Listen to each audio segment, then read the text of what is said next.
found myself in MIA. Did I stay? No. I did my pro thing, well they talked about flow. That yayo that they know, I don't. I know MICs and Ds that don't talk and brag, they won't. I know my blocks, my scripts, my friends, my homies, and still these road trips put miles on interstates and airways. All of that to try to get up on some airways. Heard Jared say that LA misses me, well hell, what's up airplane? Touchdown in Mary's South State. I know these kids, these listeners, fans, local critics, and they telling me to do it again. Can I said, must move along, break bread, steadfast, no lead. High respects is flyweight in my state, I feel at home, but I'm also known up in other places, so you're all familiar faces. And I know I'll be coming home. What I've been through. Fucking hell, here we go. Put your phone away, Will, put your phone away. Yeah, I already put mine on mute. Sending David a picture. Thank you very much for coming this evening to this, I think it's the 43rd IoT Liverpool. Is that right, Adrian? Who knows? There are so many. It's 2013, I think we found it. Wow, that time flies. So again, thanks for coming. We're here in Liverpool, in Kempston Street, in the Fabric District, in the Knowledge Quarter of Liverpool. I say that, I mean, I know you know where we are, but I say that because we're live streaming and recording this for posterity. So if any of you don't particularly want to be on camera, stay towards the back of the room and you won't be on camera. Yeah, thanks, Dan. So a little bit of quick housekeeping. If you hear a really annoying droning noise and I'm not talking, that's probably the alarm. It's very simple. If the alarm goes off in that very unlikely event, straight through the door at the back of the building, down the stairs and out the front until we give you the all clear. How many of you here are new to Does Liverpool? Just a few. You may know that we're a co-location and hack space. This is our events room. You're very welcome later on to call one of us, myself, Dan, Adrian, one of the others. We'll happily show you around the main space where we have desks, various hack space facilities, laser cutters, CNC machines, sublimation printers, all sorts of fun toys. So it's probably enough background for you all. We're very lucky indeed to have Rich and Will here from Belena.io, which is, how long have you guys been going now? I think it was about, was it 2011? Something like that? It's quite a while. Yeah, a number of years. These guys specialize in managing fleets of IoT devices. Particularly they're leveraging Docker, which came out of a cloud technology. And one of the great insights they've had is that you can take this and you can put it onto embedded systems, embedded Linux systems in particular, and they have this great ecosystem and workflow that enables us to put our development together in a really kind of productive and fast manner and deploy and build and target different hardware platforms and manage those platforms in the field, in the real world. But they know a lot more than me about all this stuff, so I'll get out of the way and I'll hand over to you guys. Cheers, Alex. Hello, so I'm Rich, in case anybody didn't get the Rich and Will. So we've got a nice demo for you today. We're going to go through some introduction first. Just by show of hands, who hasn't heard of or used Belena at all? Okay. About a third, that's good. Okay, so for those of you who do know what it is, this bit might be a little bit dull. But what I'll just do is briefly go over a little bit about the company in terms of what our sort of offering is and what we do. Alex put it quite well. We manage, or I think the term we use is we reduce the friction for fleet owners. So I don't know if any of you guys specifically have like IoT-based devices that use small things like Raspberry Pis. It's a really common one. We get most of our people use Raspberry Pis. Obviously, you're probably aware of a lot of the friction that you have to go through in terms of building software for it, packaging that software up, deploying it, managing it when it's in the field. And so our goal is to make your lives easier. And so any part of that chain where we can help, that's where our products try to fit in. We'll cover that off in the demo specifically. So if anybody's unclear what any of those mean, then just, it's coming, don't worry.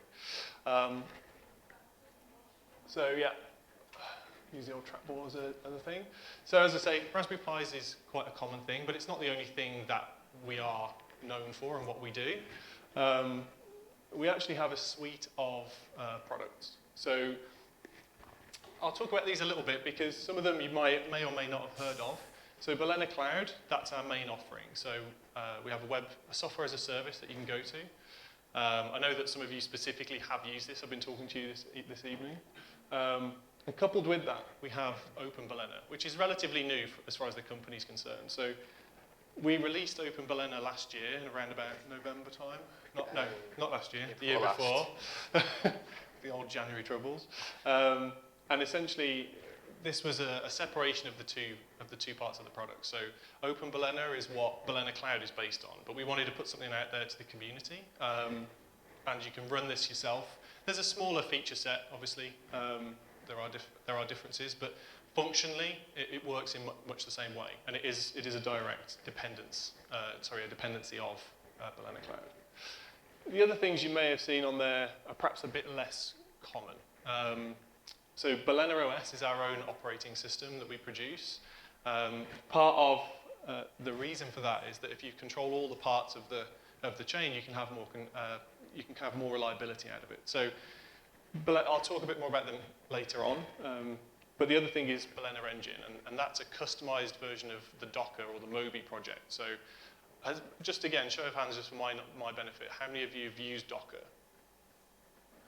Good. This is going to be better. We can relax. All right. For those that haven't, I will try and make sure I cover off the smaller parts in detail, but if you have any questions, we're going to try and keep the demo really low-key, so you can either just shout up or come and catch me afterwards, whichever suits you, that's fine. So we have our own engine, and again, it's for the same reason. If we've got control of that, then we can guarantee better reliability. A company that you will know of that does this a lot is Apple. And they do it for the same reasons. If you can control all of those bits of the chain, you get a better customer experience. The bottom two are what I would probably say as like our tangibles as such. So Etcher, I bet a lot of you will have heard of Etcher. There's a nice story for Etcher about how it came to be and how a lot of you probably have heard of it. Essentially, it was there to replace people running the DD command. And historically, there weren't very many good tools for Windows that did that. So, I mean, there are now some more things like Rufus and everything else, but the aim of Etcher was to provide like a seamless experience, no matter whether it was Mac, Windows, or Linux, in terms of trying to write operating system images to SD cards. It's a really interesting piece of software. If you ever get a chance, if you haven't heard of it, go and have a look at it. If you have heard about it, go and dig underneath a little bit more some of the features that it actually has. There's some fascinating stuff. The engineering team behind it are absolutely top-notch guys, and they really know what they're doing. It's really fantastic. If you want a good laugh, go and read our support forums for it, because it's a really easy-to-use tool, but it confuses a lot of people. And actually chip in, get involved and help people if you do know the answers to things there. And the final one is the fin. Now that's a bit more specific in terms of its target. So has anybody in the room heard of a Balena fin? Yeah, I'm expecting only a few people. I've got one with me today that I can hand around. In fact, I'll pass it around now. We're going to demo with one as well. So for those of you who just take a look, pass it on. Our fin is a carrier board for the compute module. So the Raspberry Pi Foundation made the compute module available primarily to make it a bit more consistent for people who are integrating them into other pieces of hardware. So it's a common form factor. It gets a longer service life in terms of its support. And they also announced their own carrier boards at the same time. What we did is decided that, again, if we've got control of the hardware, then we've got more reliability. So the fin is a product directly that comes out the back of that. What we've also done is added to that extra things that are more, like extra features that are much more useful for people who are integrating. So it can take much higher voltage ranges, so up to 30 volts DC. As anybody who's worked with Raspberry Pis knows, a typical Raspberry Pi can only take a 5 volt via its USB jack or directly on the GPIO headers, but it would be up to you to provide that voltage. So things like that we've added. It's also got a better operating temperature range. So if you're going to put this into an outdoor environment, then it can operate better in terms of getting hot, getting cold. It comes with a mini PCI slot on the bottom, which exposes the USB lane. So if you've got a cellular connected device, it's much easier to go and buy a small MPCIe format modem, get that clipped into the bottom. We take all the SIM card stuff onto the main board, so you've got access to put SIM cards in it, and that all works. There's also an onboard co-processor. So if you have anything where you have very low-level hardware and you need like microcontroller level access, so I don't know if any of you guys have ever used like Arduinos or things like that, it's got its own co-processor built in on the board. So you can put the main board asleep, turn off the high power using ARM core that's on the compute module, and then when you need to wake it up, you've got a low power one that can wake up the system. It's a fantastic board, and it's priced pretty reasonably, I think. I'm not sure of the exact pricing, so I won't say it and get it wrong, but take a look, and if it is something that you're using commercially and you're really interested in getting a good quality board, then just get in touch with us, because we'd love to work. We're looking for partners on this all the time. We're going to use one in our demo, incidentally, so I'll come to that a bit later on, but yeah. So those are the main factors when it comes to Balena. So again, we are a bit of a software company in some ways. We offer tools that are there to help you develop the better products. So we're an enabler, a bit of a mouthful to say. And it really is as simple as those 4 steps in terms of how you push stuff. Now, it can be a little bit confusing to people who have never used the technology stacks before, and I'm sure they would say, like, no way, is it that easy? Once you understand the concepts, it really is that easy. The demonstration that we're going to do, we're going to make a product in front of you. I'm not going to lie and say that we haven't done any Blue Peter moments. There is some prepared code. I'm not crazy enough to write code in front of a live audience. But we are going to talk about that in real time, and I can put my hand on my heart and say that it took me less than 3 hours to write the software that we're going to deploy. And we will be doing a prototype to production demo. So what we'll be left with is something you could feasibly stick in a housing. If you've got a 3D printer or a pre-made housing, then you could put it in there and take it out to market. It's that easy to make stuff with our platform stack. So, touched on it briefly, Balena OS. For those of you who are like really low-level software guys, this is really cool. So, we build our own base layer images, and then we include all of those bits that we need into it. So, Balena engine gets included into there. We also handle all of the configuration at a really low level, so it's a repeatable system every time you want it, and it only has a very small exposure surface in terms of like TCP socket ports, things like that. One of the key factors, really key, minimized SD card writes. The number of failures that we see from like Raspbian-based devices is where the system will be logging continuously to an SD card, and for those of you that know how SD cards work, that's not good. They effectively they wear out. They can't take as many writes as we would like them to. So we have done things specifically to reduce that, to increase the reliability of things like Raspberry Pis running on SD card. There's loads more in there, and I'm not going to try and go through it in too much detail, because I think for the guys who know about all this stuff, like, come and speak to me afterwards if you want more detail. I'm more than happy to speak to you about it, but for those that not, it might be a bit of a snooze fest. So since you've all had beer, I'm going to move on. Again, Balena engine, as we touched on, it's the Moby engine, but we've tweaked it. So the underlying stuff is kind of there, but it's optimized for an embedded system. Deltas, which is mentioned on the right, it's a proprietary bit of code that we built into it, and effectively means, for those of you that do know what Docker is, if you do an image pull, and then you need to update to a new image, and you pull down that image, like, you'll have noticed there's layers that line up, okay? And if you add another layer, then obviously you've already got the first few, you just need the new one. Well, you can think of deltas as a bit like that, but it's sub-layer. So if you've got 2 images that are completely disparate in terms of what they have in there, it does a diff against the 2. So in most cases, if you're pulling in like a change to your Node.js app, you may have 2 or 3 image layers that are different, in which case normally you'd have to pull in quite a lot.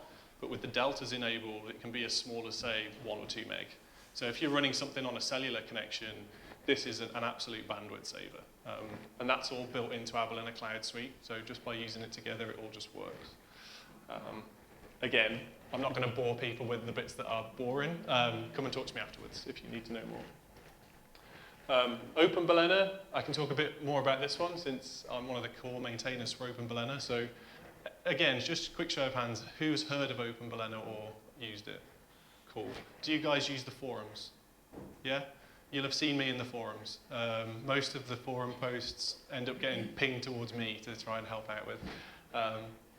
So Open Balena is like the open source foundation that Balena Cloud is built on top of. So there are less features, but the main core functionality is still there. So container management or service management's there, device management's there. You have to build locally instead of building in the cloud, but you can push those out to your devices and they'll all get updated and managed the same way. So it's a great option in two sort of scenarios. I've talked briefly today with one guy, Matt. He's got a really good use case of why he's using Open Balena, and that is the control factor. It all runs on his network, in his hardware, all within his own domain. So in effect, he hasn't got any concerns from a security perspective or anything else. He's really made himself isolated, and that's fine. And the other option is, like, if you're commercially using Balena Cloud, you may want to know that should anything happen to Balena, then there is a way for you to not kind of be in a disaster problem. You know, you could migrate your devices to Open Balena and then work out what you need to do to move yourself forward, but you're not left stranded.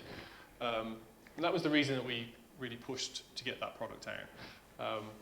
It's really cool, a really cool project. If you want to have any help sort of getting involved with it, then jump on the forums. You'll see one of us will get involved. If you're lucky, you'll get me. If you're really lucky, you'll get Will.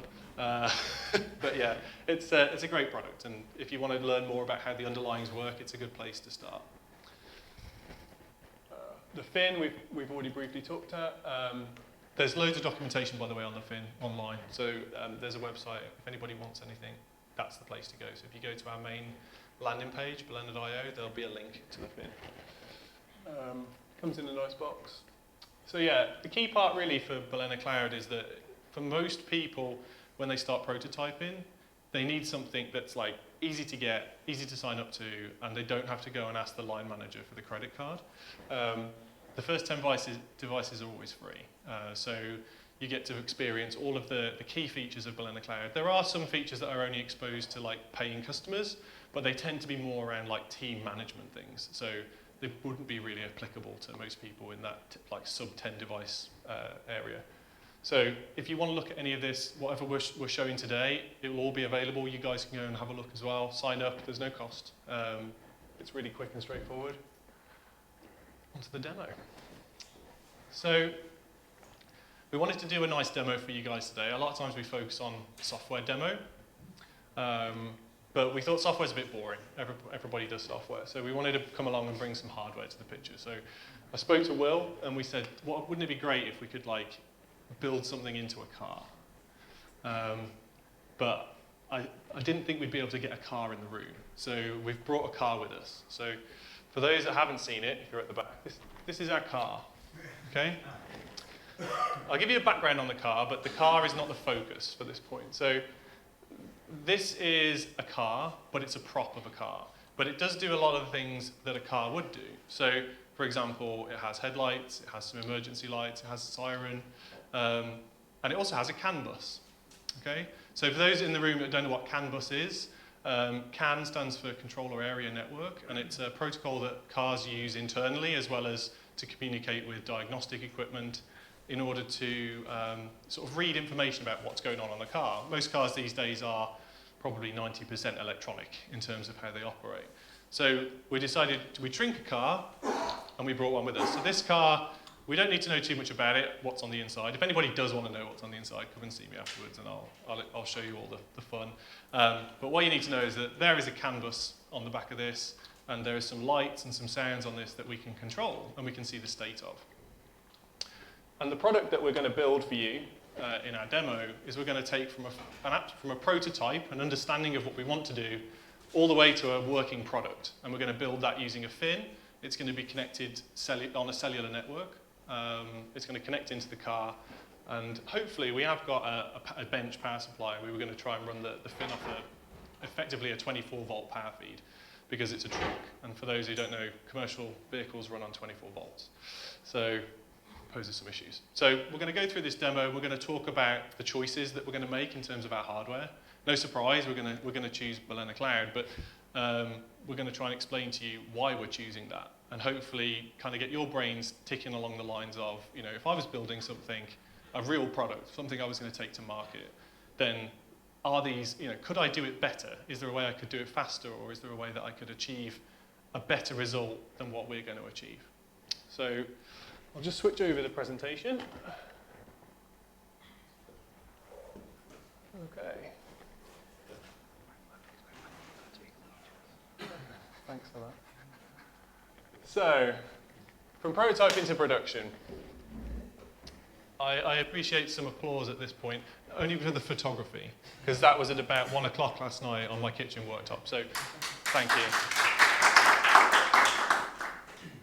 So, our thing. We talk about Internet of Things, you know, everyone says IoT, but actually we need to have a thing before we can have an Internet of. So, we touched on it there, we have a vehicle. What's the want? So we want to see and change the state of these systems on the vehicle, but we want to do it from a web application because the world loves web applications. They work on iPads, and the world seems to want to go iPads. Even MOT stations are iPads these days. Craziness. So we're going to build this system, and it does need to be fit for purpose. Okay, so if we're going to put this out there, if we imagine this emergency vehicle with these lights on is from the West Midlands Fire Service, for example, it's going to go on a fire engine, so therefore it needs to, you know, be able to live on a fire engine. We don't want it rattling to pieces, or, you know, the SD card falling out as it's driving down the road. So we need to choose hardware that's going to be suitable for the job. Again, we're going to be going on cellular, so we need to take that into consideration. You know, what modems are we going to use? Well, can we even use a modem with our choice? So, yep, we know what hardware we're going to need. A big part of this as well is that, you know, if we're going to build a system that's going to interrogate these vehicle systems, what do we do if we need to update it?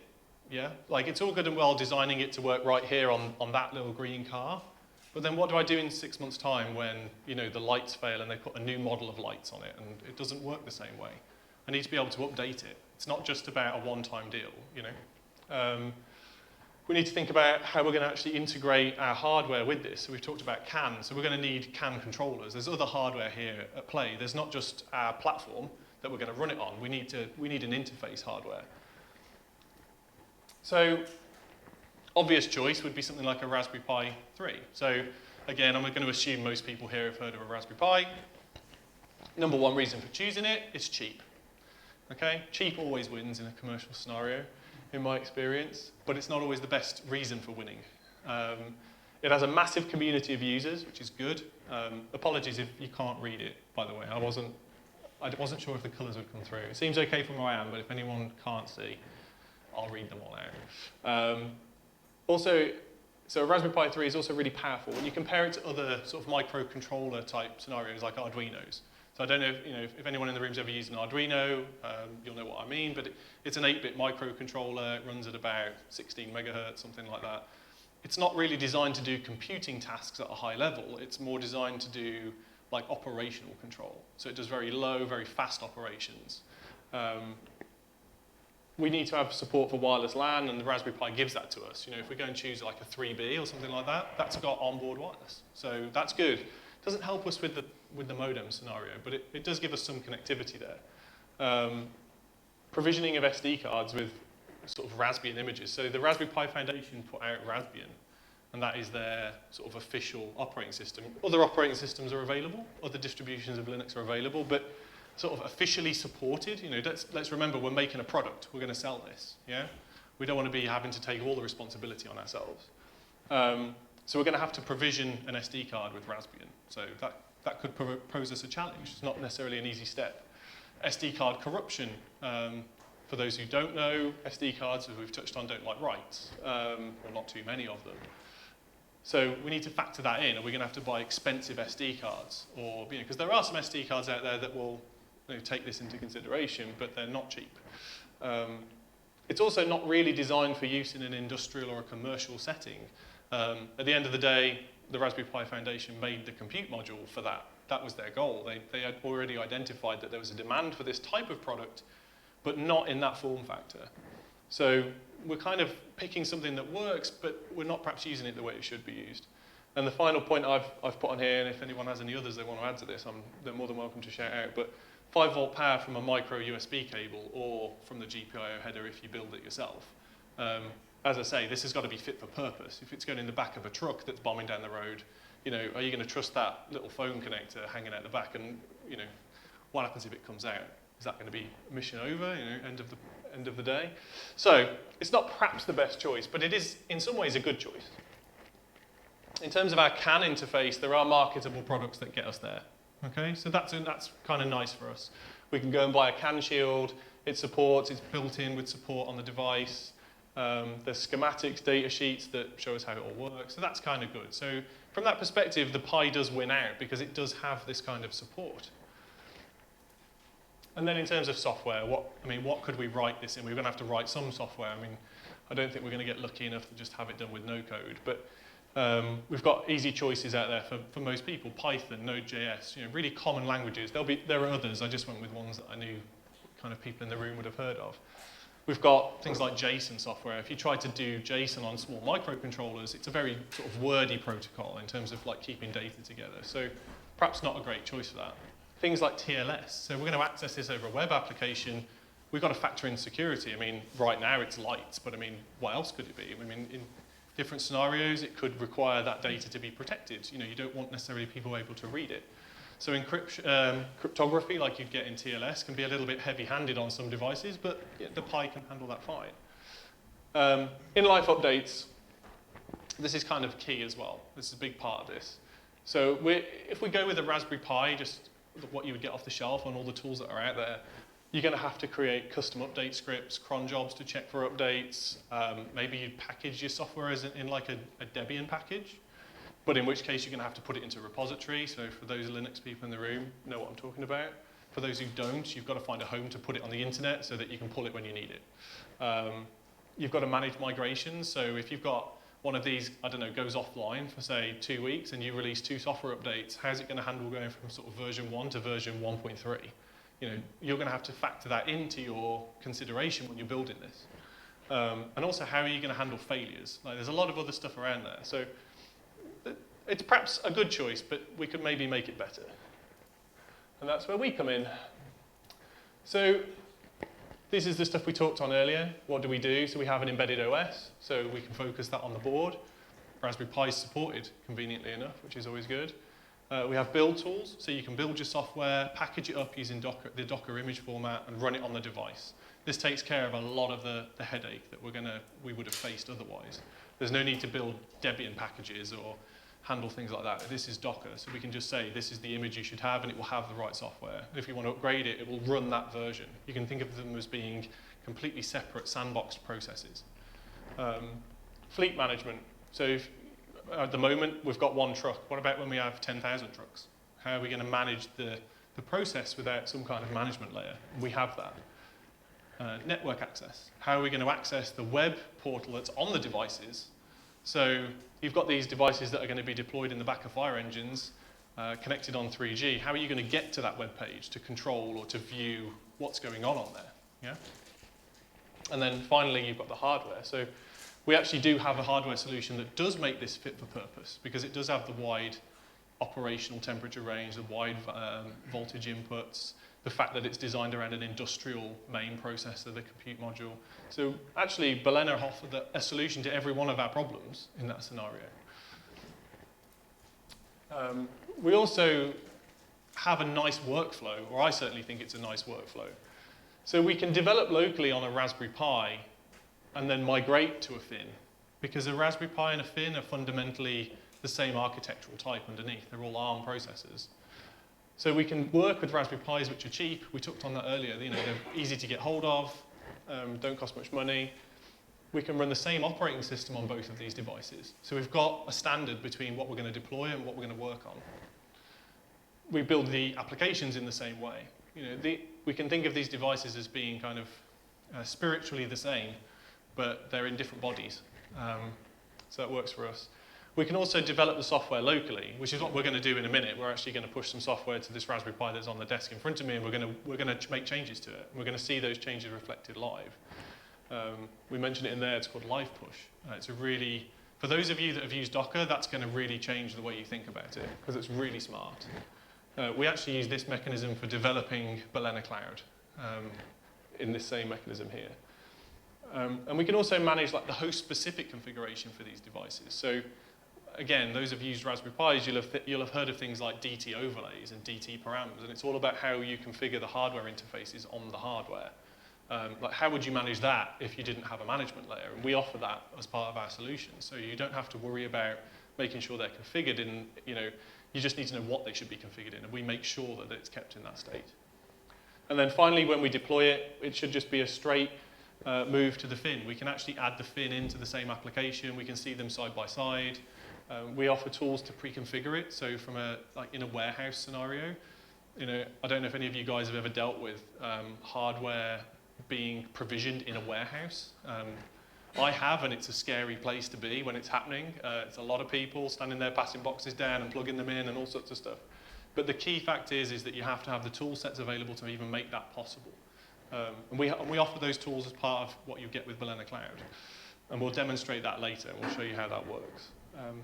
And as I've already said, it's hardware compatible with the Pi. So that CAN module that we're going to use, and we know that we can get from a supplier, we can just take off and put on the fin, and we know that it will work because it worked on the Pi. So it gives us a really nice prototype to production phase. So now I get to sit at the computer, and we're going to go through a little introduction to Balena Cloud, just nice and high level. You can sit down if you want. Yeah, don't have to hover. I feel like a security guard here, to be honest. I don't need one. While I just get this ready, if anyone has any questions, then just shout them at Will, and he can earn his keep. Question. Shoot. I saw at some points there's an application called Corroboros or something like this, and it's like a security cam for a system, and it uses Etcher, and the way it uses Etcher is it allows you to configure all these variables in the same way that you can on enabling dashboards, like what SSID I'm connecting to, what Wi-Fi I'm connecting to, or what I want the host name to be, etc. And it does all of that in the Etcher interface, and I'm just wondering what that is and if that's something that... I've never even heard of it, so I can't comment too much. No. No, this is news to us, I'm afraid. I'll talk to you afterwards. Yeah, well, let's talk after I'm working out, though. Cool. Any questions I can answer? Yeah, sure. On your OS, you're talking about supporting Raspberry Pi. What other platforms are supported? Oh, it's quite the list. Can you pull something up, Rich? What I'm really interested in is, I've got a system I've been developing that is based around a rejig Big or Blown Black. We did. Big or blown black. There it is, yeah. Yeah, this is so I'll tell you what, give me a second. So all I've done here is I've gone to our balenacloud.com, dashboard.balenacloud, and I've logged in. You can log in with your GitHub. So if you've got a GitHub handle, it's just a auth straight in. You'd be presented with an empty dashboard. There's a little sign-up wizard, which is just name, email, the usual stuff, nothing too personal. And then it drops you here. So we're going to do this. This is the first time we've done this demo live, so please be kind if it doesn't work. So yeah, to answer your question, what devices do we support? So an application is tied to a device type. We do support mixed fleets, and so that would be any device that falls under the same architectural type. So if I was to have Raspberry Pi, then it would include things like the fin or a Raspberry Pi. So a Raspberry Pi 3 would also include a Raspberry Pi 2, because architecturally they're the same. There's also things like the Odroid and a few other things. I'm not sure of all the names, I don't want to butcher them, but there's lots of other sort of Raspberry Pi clones that work on the same processor type and things like that, and they would all fall under it. So you can mix those devices in the application, but for example, I couldn't add, at the moment, a Raspberry Pi with an Intel NUC, okay? Because one's an x86-64, the other is an ARM, so it won't let us do that. It is something that we're looking at in terms of how we could support that and things, and so in the future, that statement might be wrong, but as it is today, not quite. So in terms of the devices we support, there's a lot. I'll go through them slowly, so if you've got one in mind that you're thinking of, then you may see it. But essentially, pretty much all of the big ones that I'm not aware that there's any that we are currently not qualified for. None that come to mind. That are big, yeah. Obviously, there's quite a contingent of Raspberry Pi, since they've got so many different ones. We also have 64-bit support for Raspberry Pi. Not just the 3, but also the 4.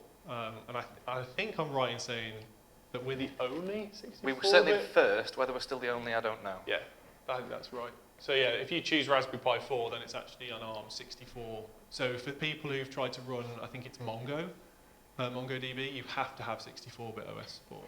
So yeah, I think if you pull a Raspbian image, it's not. I think it's 32. Yeah. So yeah, if you wanted to run Mongo on a Raspberry Pi 4, we might be the only way you can do that. So yeah. And so, yeah, and we have a lot of older stuff as well, like the IoT 2000.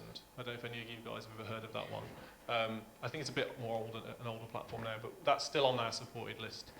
It's not used as often, but it is still there. So yeah, quite a few boards. And you can also have custom boards. So if you wanted to sort of have your own device board type and you were going down that route, yes, you can do that. It's totally possible. You can't pick it off a list, but you can do it. So yeah, so we're gonna crack on with this one. So I think we'll just call this vehicle control. I would be lying if I said I hadn't called it that before. We want to target Raspberry Pi 3. We're not going to go 64-bit for now, we're just going to go with 3. And then this is where you choose your sort of level. So everybody can choose starter. And this is the one where you get your 10 free devices, uses our microservices level of platform. There are some others, you'll see them in the list, essentials and microservices. So the microservices one is effectively like the paid for version of starter.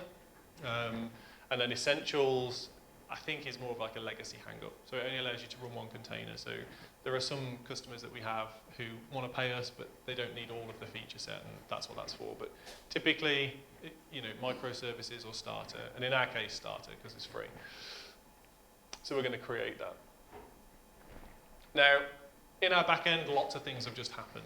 But the bits that really are relevant to what we're going to talk about, you're going to see here. So if anybody is interested in trying to understand all of our ecosystem, again, just come and grab me afterwards and I can give you a bit more of an in-depth understanding of what we're doing in the background. I'll be honest with you, there's bits even I still don't understand. It's a very complex system. Okay, so we've got our application. Obviously, there's no code or anything there. So we need to add a device to our system. So from here now, this is our little add device wizard. It will only show us compatible things here. So we shouldn't be able to choose Intel compute sticks or anything like that because they're not compatible architecturally with the Raspberry Pi. So when we talk about the mixed fleets, we could take your BeagleBone Black and drop it in on this application. So we're going to obviously stick with the Raspberry Pi 3 because that's what we're developing on. So I've got a Raspberry Pi 3 here. For anyone who's never seen one before, it's there, but I think we've all seen one, so we're good. We get a choice of OS version. So this is our current latest. We've got a couple of others that are presented. You can actually see all the outdated versions and pick one all the way back to sort of 2.12. I think 2.12 came out before I joined the company, so at least 18 months ago, something like that. It's quite a long way back. I'm actually going to choose 2.38. It'll become apparent why later on, but it's not really of a relevance. I could just as easy choose this, but for the demo, I want to choose 2.38. I'm going to be doing development with this board locally, so I'm going to choose the development edition versus the production edition. We'll touch on it now because I think the subtleties are small. So a production image is what you actually put out there in the wild, okay? And what we do is we enforce SSH key usage. You can't use a password. You cannot put the devices into local mode. They have to stay in as a production device. You can think of it as like the hardened version. It's what you want out there where random people could kind of connect to it and mess with it. We want to make sure that doesn't happen. So that's what you use. There's no serial on the production boards either. That's right, no serial. But again, it's designed to be a product as opposed to a development platform. Whereas the development image is the opposite. So we allow passwordless entry to SSH. because it's not designed to be out there. We don't want you to put it anywhere where someone could get access to it. We have a serial output for the kernel on boot, so you can monitor what's going on. I think we also display that to the screen, don't we? Isn't that the other difference? I think it just goes straight to the Balena image, doesn't it? Yeah, but you can actually access the messages. I can't blast Something on like the that. screen to the device. Essentially, it's the one you want for what we're doing now. So we're going to choose that. Connectivity, Ethernet or Wi-Fi. I know that the Wi-Fi works, but I've got Ethernet, so I'm going to choose that. If you choose Ethernet, it just lets you put in the SSID and the passphrase, so you can get it connected quite quickly. If you want to just do this at home, that will then put a box straight on your Wi-Fi. We'll go Ethernet, because I've got the cable. Make it easy. Download. What this should do is spit us out a zip file of an image, which it does. Marvellous. What this image is going to do is, you can think of it as it's a Balena OS bare image, but it's been configured to talk to Balena Cloud on this application. It's got some a provisioning key in there so that the platform will exchange it with a device-specific key, and it will provision the device onto this application. Okay. If I gave you that image and you put it on your Pi, then your Pi would turn up in my application. Yeah, it's that simple. We have good internet here, so that worked quite fast. So just let me pull up my terminal. Where's my mouse gone? There we go. So, because I'm running Ubuntu, this is a little bit easier if you're on a Mac, but because I'm running Ubuntu, I have to do some smarts. So I've downloaded Etcher, and it's in my downloads directory. So I'm just going to run, that's the one. Do you know what? When you can't see your whole thing because it's halfway off the screen, trust me, it'll come back. Okay. So I'm just going to run Etcher, and I'll put the window back on the screen.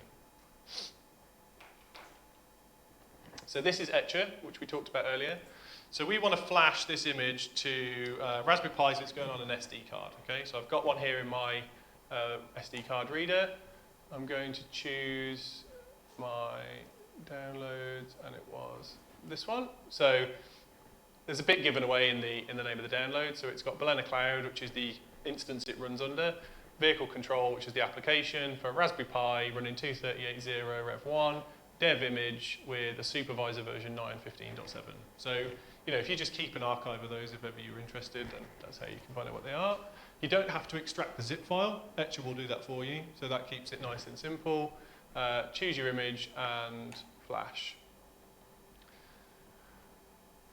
So I've got a nice fast SD card and a fast reader, so we're doing this at about, what is it, 49, 50 megs a second? 55, yeah. It will also do a verification. I turned it off for the purposes of the demo because I didn't want it to have to go through and just double check it, but it'll do a read-write check. So it'll write the image and then it'll bit check it to make sure it's written it correctly. I'm going to assume that it did. I've never seen one fail. Well, this is where it's happening. Touch whatever this is. Yeah, I've never seen one fail for me. That doesn't mean they don't fail. But yeah, I've always been fortunate. So we've just got our image. Pop this into the Raspberry Pi. So for those who've never seen one, in the back, just drop it in. Ethernet cable and power. If I get it the right way up. Okay.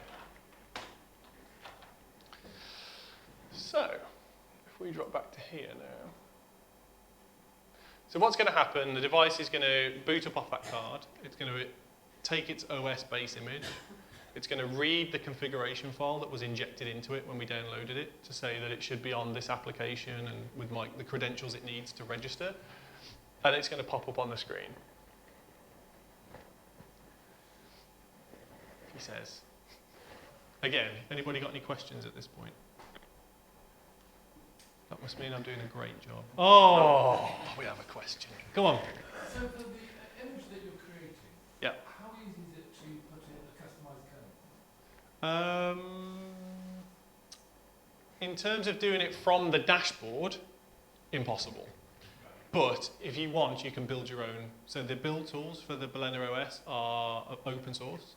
I've actually got a repository of a Docker file that means that you can kind of in a one-liner build your own custom Balena OS. And then have you ever used or heard of Yocto or Open Embedded? Right, it's Yocto. Right. So yeah, there's loads of information that we have about this, but in effect, you pull in our repository. We have different BSP layers for, the main one is MetaBalena, and that is all of the core things. So like OS config, we have a tool that reads our config JSON files and applies them to different services, reboots stuff and everything else. You can pull that in and just do a recipe for whatever you wanted to do. That would be fine. If you just wanted to do, on the topic of that, if you actually had a software piece and you wanted to just build a kernel module, then you can do that in a container. So you don't need to, so if it's a whole kernel you need, then yeah, you got to do it your way. But if you just need to build a kernel module for, say, one of the audio DACs or something that goes on the hat, you can do that all within a software container. So I won't demo that because that's quite complex, but I can talk about what you need, or in the documentation it details it. But yeah. So this device has popped up, and we'll get a little bit of information about it. So we give it a random name. You can change the name, but you've got to give it something. We can see the UUID, which is its unique identifier. There is a full length one there. We'll just show the short version. We can see what device type it is. At the moment, you'll see that some of this information isn't yet populated.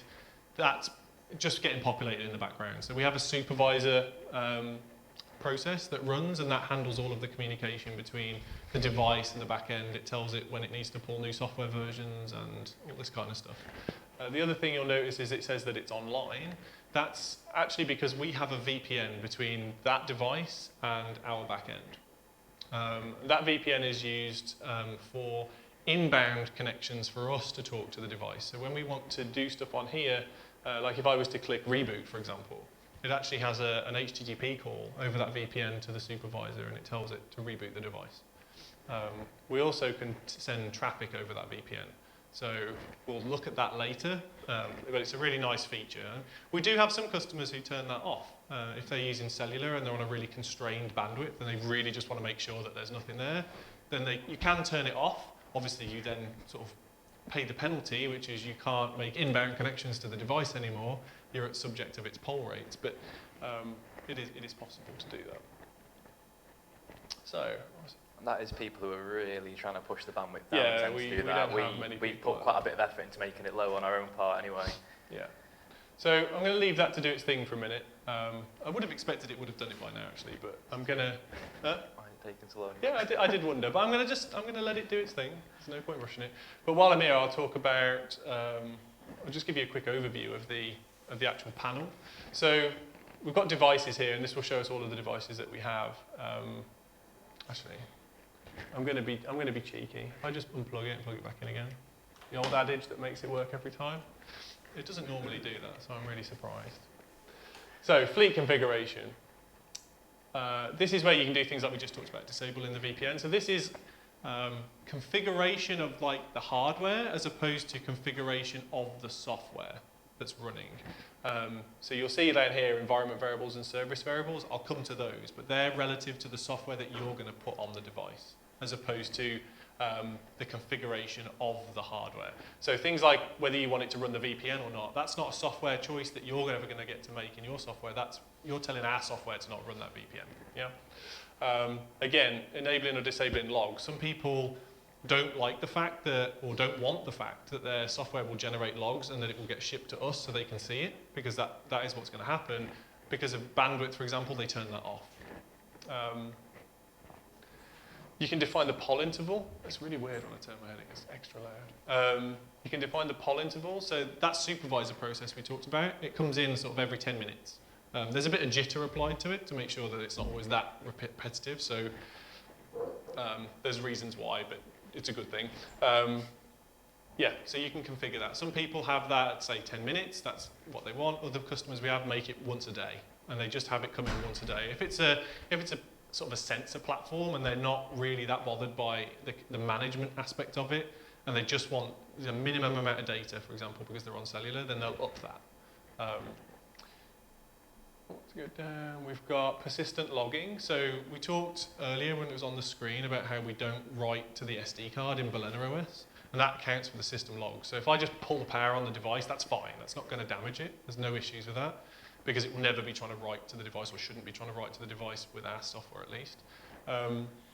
the logs would get persisted. If you were running Raspbian, then your var log, everything else would be on disk. And so you'd see that. So you can enable persistent logging. So if you've got an issue where the device is, say, crashing or something like that, you can enable it. So we're not trying to take away everything you can do. You know, we kind of go with best practice and say you don't want that on. But in support, particularly, if we get people with issues and they come to us, we'll say, let's knock that on. And then we know that if they've got a reboot issue, we're capturing as much as we can possibly capture.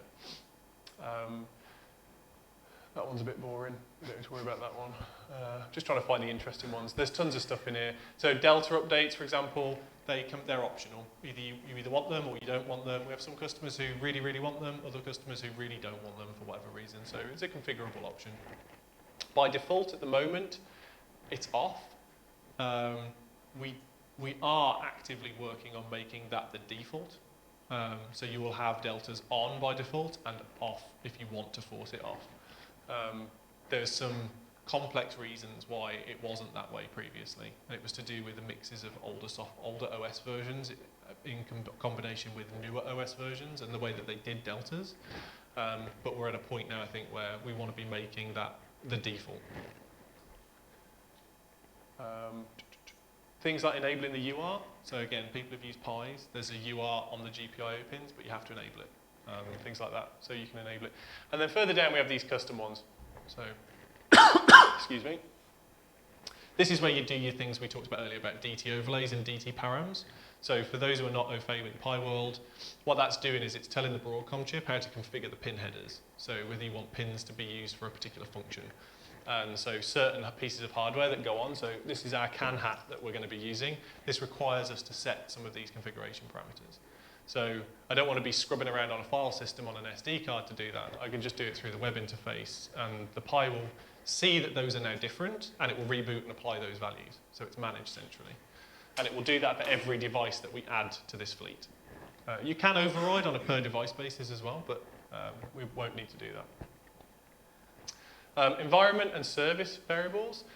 This is for your applications. So I'll come back to this later, but just be mindful that there is a way for you to configure values that get passed to this device's software when it runs. So when you write your software and you want to pass custom information into that software, you can do it from here. So I'll demonstrate it because I can set the bit rate for the CAN bus, and I do it via a variable. So I want it to be running at, say, 10,000 kilobits instead of 500 kilobits.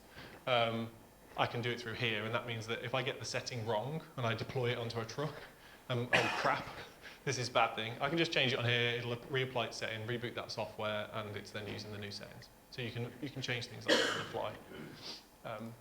Releases, this is when we've actually pushed some software, you'll see them, they'll all appear in here. So this allows you to see what software was released, a hash of that software, so you know which version you're on and everything else.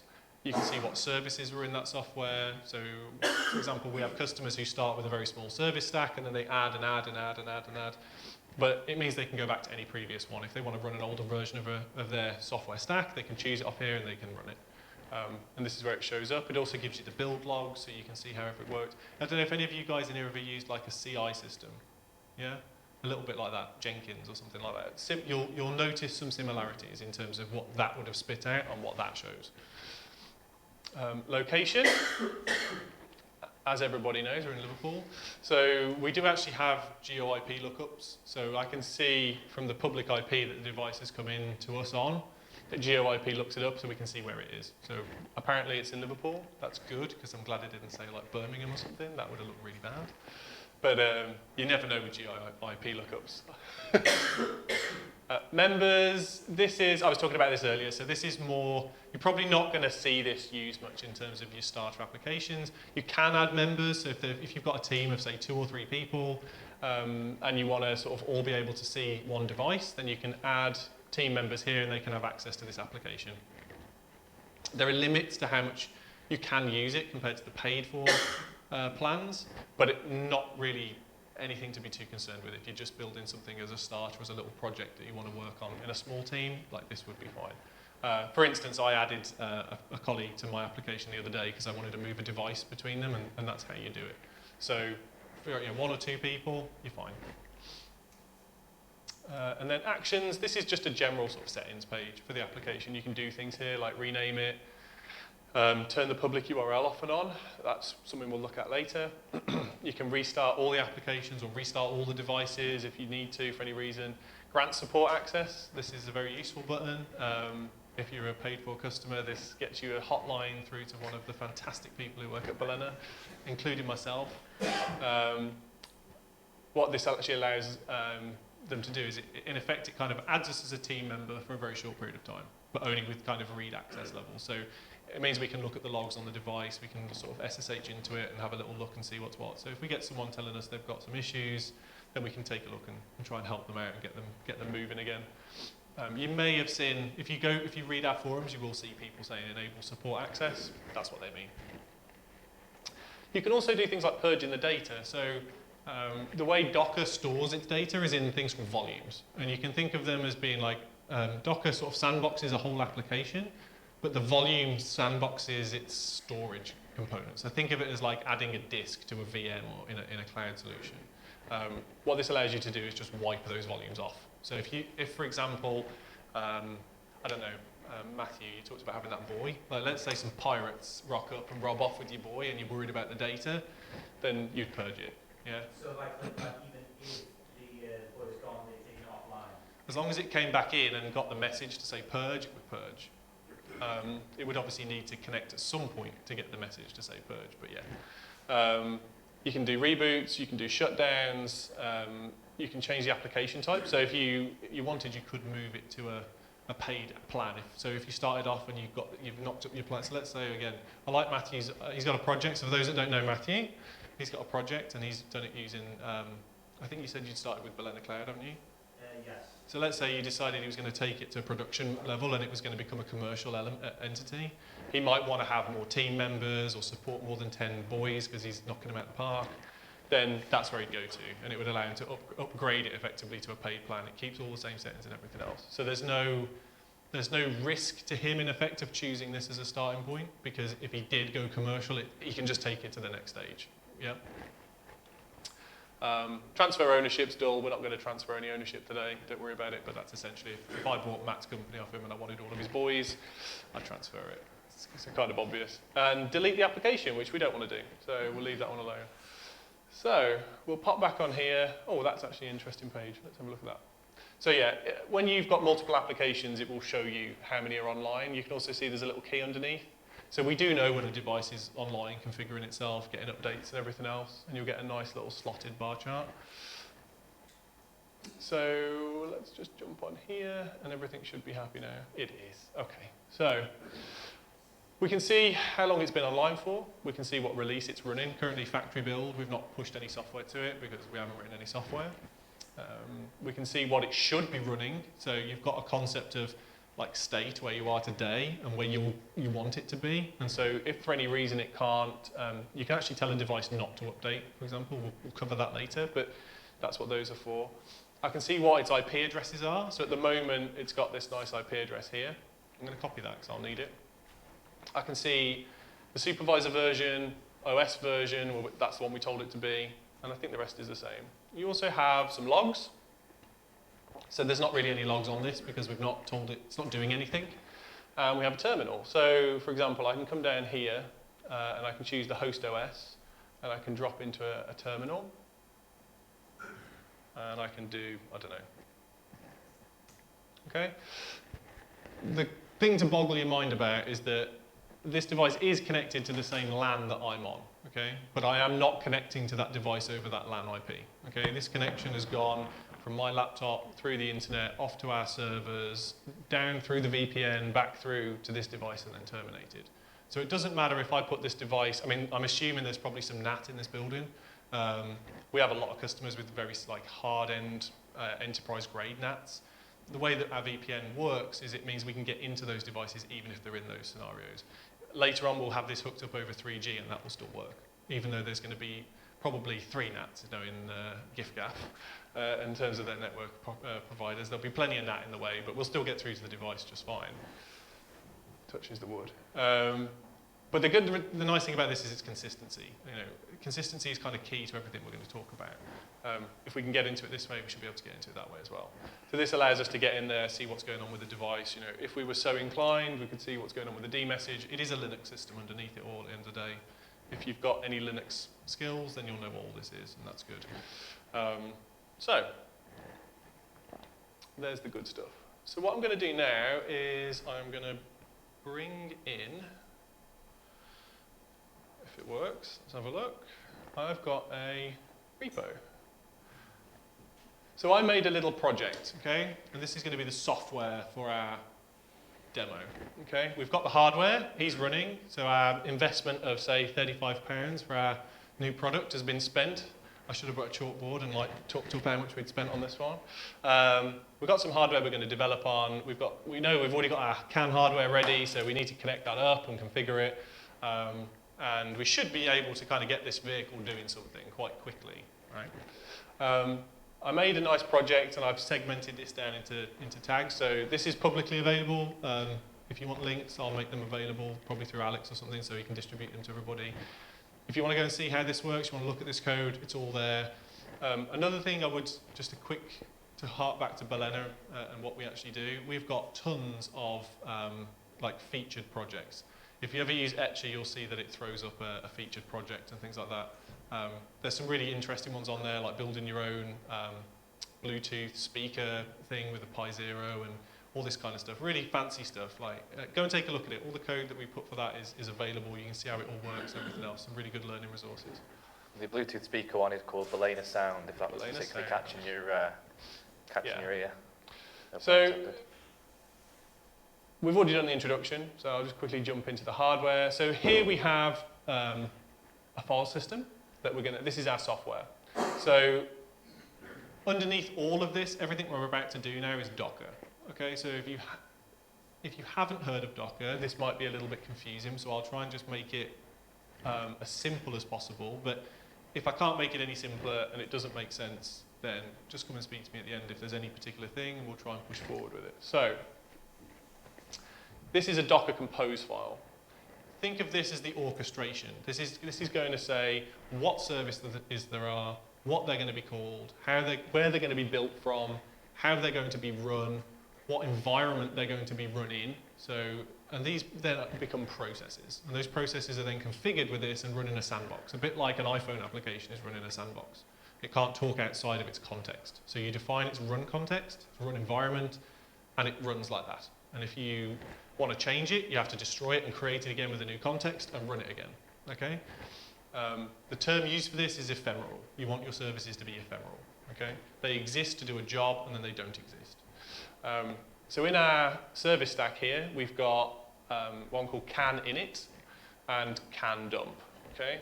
First things first, we need to get this can thing working. So that's why we're going to start with this part of the stack. So can init is going to take the contents of the can init directory, and it's going to use that as its build context. So we'll take a look at that in a minute, but that's all we need to know. It's going to go into that directory, take everything that's in there, it's going to make a build out of that, and that's going to be called can init. We have to use the host network mode. The way this CAN device exposes itself is as a network interface. And the way Docker works is if you don't tell it to use host networking mode, it gives it its own NAT network, and it completely abstracts all of the networking from you. So in order to have access to the host's networking interfaces, we have to run it in host mode. That's why it's there. You don't need to really worry about it much more than that, but I thought it was worth an explanation. These services also have capabilities, and you can limit their capabilities or expose certain capabilities to them. Now, we're going to be telling this interface to come up, come down, change some of the parameters of it, so we need the net admin capability. Now, all of these capabilities are Docker-specific things, and they're detailed on Docker's documentation stuff. So if you want to know more about that, that's the place to go for it. Restart, no. This is quite an interesting one. What this means is that when this process has run, it's going to exit. And normally, you'd want your service to be restarted because, if you're running a web server and it stops running, it probably means it crashed, right? And you don't want that. You want it to restart. So what we're doing here is we're saying, actually, for this service, once you've run, you can stop. Okay? So it's run once, doesn't run again. Okay? I can restart it, and it'll run, but then it'll stop. But nothing will try and restart it. And the environment here I'm hard coding it because we're going to do local mode, but we talked earlier about service environment variables and device environment variables. This would classify itself as a service environment variable. So this process, when it runs, is going to define that can0 bitrate value in its environment. So if you've ever been at like a bash prompt and you run env and it gives you all your environment variables, in effect, if I jump into this service and I run env, and I'll do it to show you, you'll see that value, okay? It's the environment that it's running in. The can dump one is a bit simpler. We don't need to pass him anything. He's not going to be making the network go up and down, but he does need access to that network interface. So he runs in host mode, and we build can dump. Okay, so it's very simple. It's multiple services. So this is where, when we showed the different application types, we have multi-service. That's what this would need. So we'll look at can init. Nice and straightforward. We have a Docker file and an entry point. Don't worry about that one for now, but we'll take a look at the Docker file. This is a recipe. That's the nice. So if you imagine you're cooking a new omelette, and you want the same omelette as me, we'd better use the same recipe, right? And that's how Docker files are working. They define the steps that are going to be undertaken. Apologies to those who do understand Docker already. Just 5 minutes, and we'll be back to other stuff. So the from bit at the top is where we're going to start from. So all Docker files, if you go back through that, you can think of that as like an inheritance tree. So if we went and looked at the Docker file for the Balena lib generic arm v7, whatever it is, then you'd find it would have a from, and then the next one behind it would have a from, and you could keep going all the way back until you got to one that started from scratch, which is empty, okay? And so all this is doing is a bit like in programming, it's like extends, brings in that image, starts there, and then starts running this recipe. So a bit like if we had a base omelette, and then we wanted to have like a fruit omelette. I mean, who'd have one of those? But yeah, you'd have from a base omelette, add apples, yeah? And then at the end you'd be sick. But either way, like, that's how you do it. And that's what this is doing. We then have different terms that are down the side. So run, copy, work directory, entry point. And these are the recipe elements. So we're going to take this image, we're going to start it, and we're going to run this command in it. So it's going to run apt update. It's going to install IP root 2 and the can utils because we need those to configure the device. And then we're going to delete the apt cache afterwards. Nice thing with Docker images, it's a good practice to try and only ship what you actually need. So I could leave those in there, and it's not going to have a negative impact to its operation, but it's going to make that image size bigger. So like, why ship stuff I don't need? Yeah, if I'm going to download this on my 3G connection, I'd rather make that as small as possible. We're copying the entry point script that we had. We're going to take a little look at that as well, and then we're going to make it executable. You'll then notice that it uses that entry point script as its entry point, and then we have a command of true. The way this bit works, there's some semantics around it. You can think of the entry point as the thing that is always going to happen, and then the command is variable. So if I don't provide a command, so if I say like docker run this image that I'm going to produce and just leave it as that, then it will run the entry point, but it will pass in the value that's in command as an argument into that script, like in a bash argument.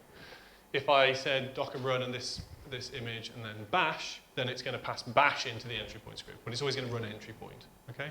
That's quite important when you start building these services, but it's something that you would have to like get used to understanding before it made total sense.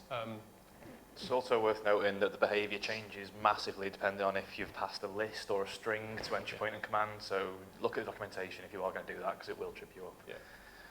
So sort of the meat and potatoes of this whole service is configuring this interface. That's why it's the init. So we've made a nice bash script here. For those who've never seen bash, it's just a list of shell commands in effect. They're going to get executed. So we take in the can0 bitrate from the environment, and if it doesn't exist, we have a default value of 10,000. So we're kind of covering ourselves off here in case we don't provide something, but we are going to provide something, so we're fine. So in our case, we had that set to 500,000, so that's what the value would be here. We're then going to echo out setting the value, and then we'll put the value in. We then drop the interface down, we bring the interface back up, we set the bit rate when we do it to the one we want, and then we say starting, and we execute the parameter that was passed into us. So in our case, that was true. So it then pretty much says true and then exits, okay? And that's our service done. It's done its job. And then the can dump one is very similar. I'm not going to go through too much on it, but there's just a Docker file for this one. So it does the same thing in as much that it takes the same base image, pulls in CAN utils. Now I did think about making them inherit from each other, because I could have done that. That would have kept those layers the same.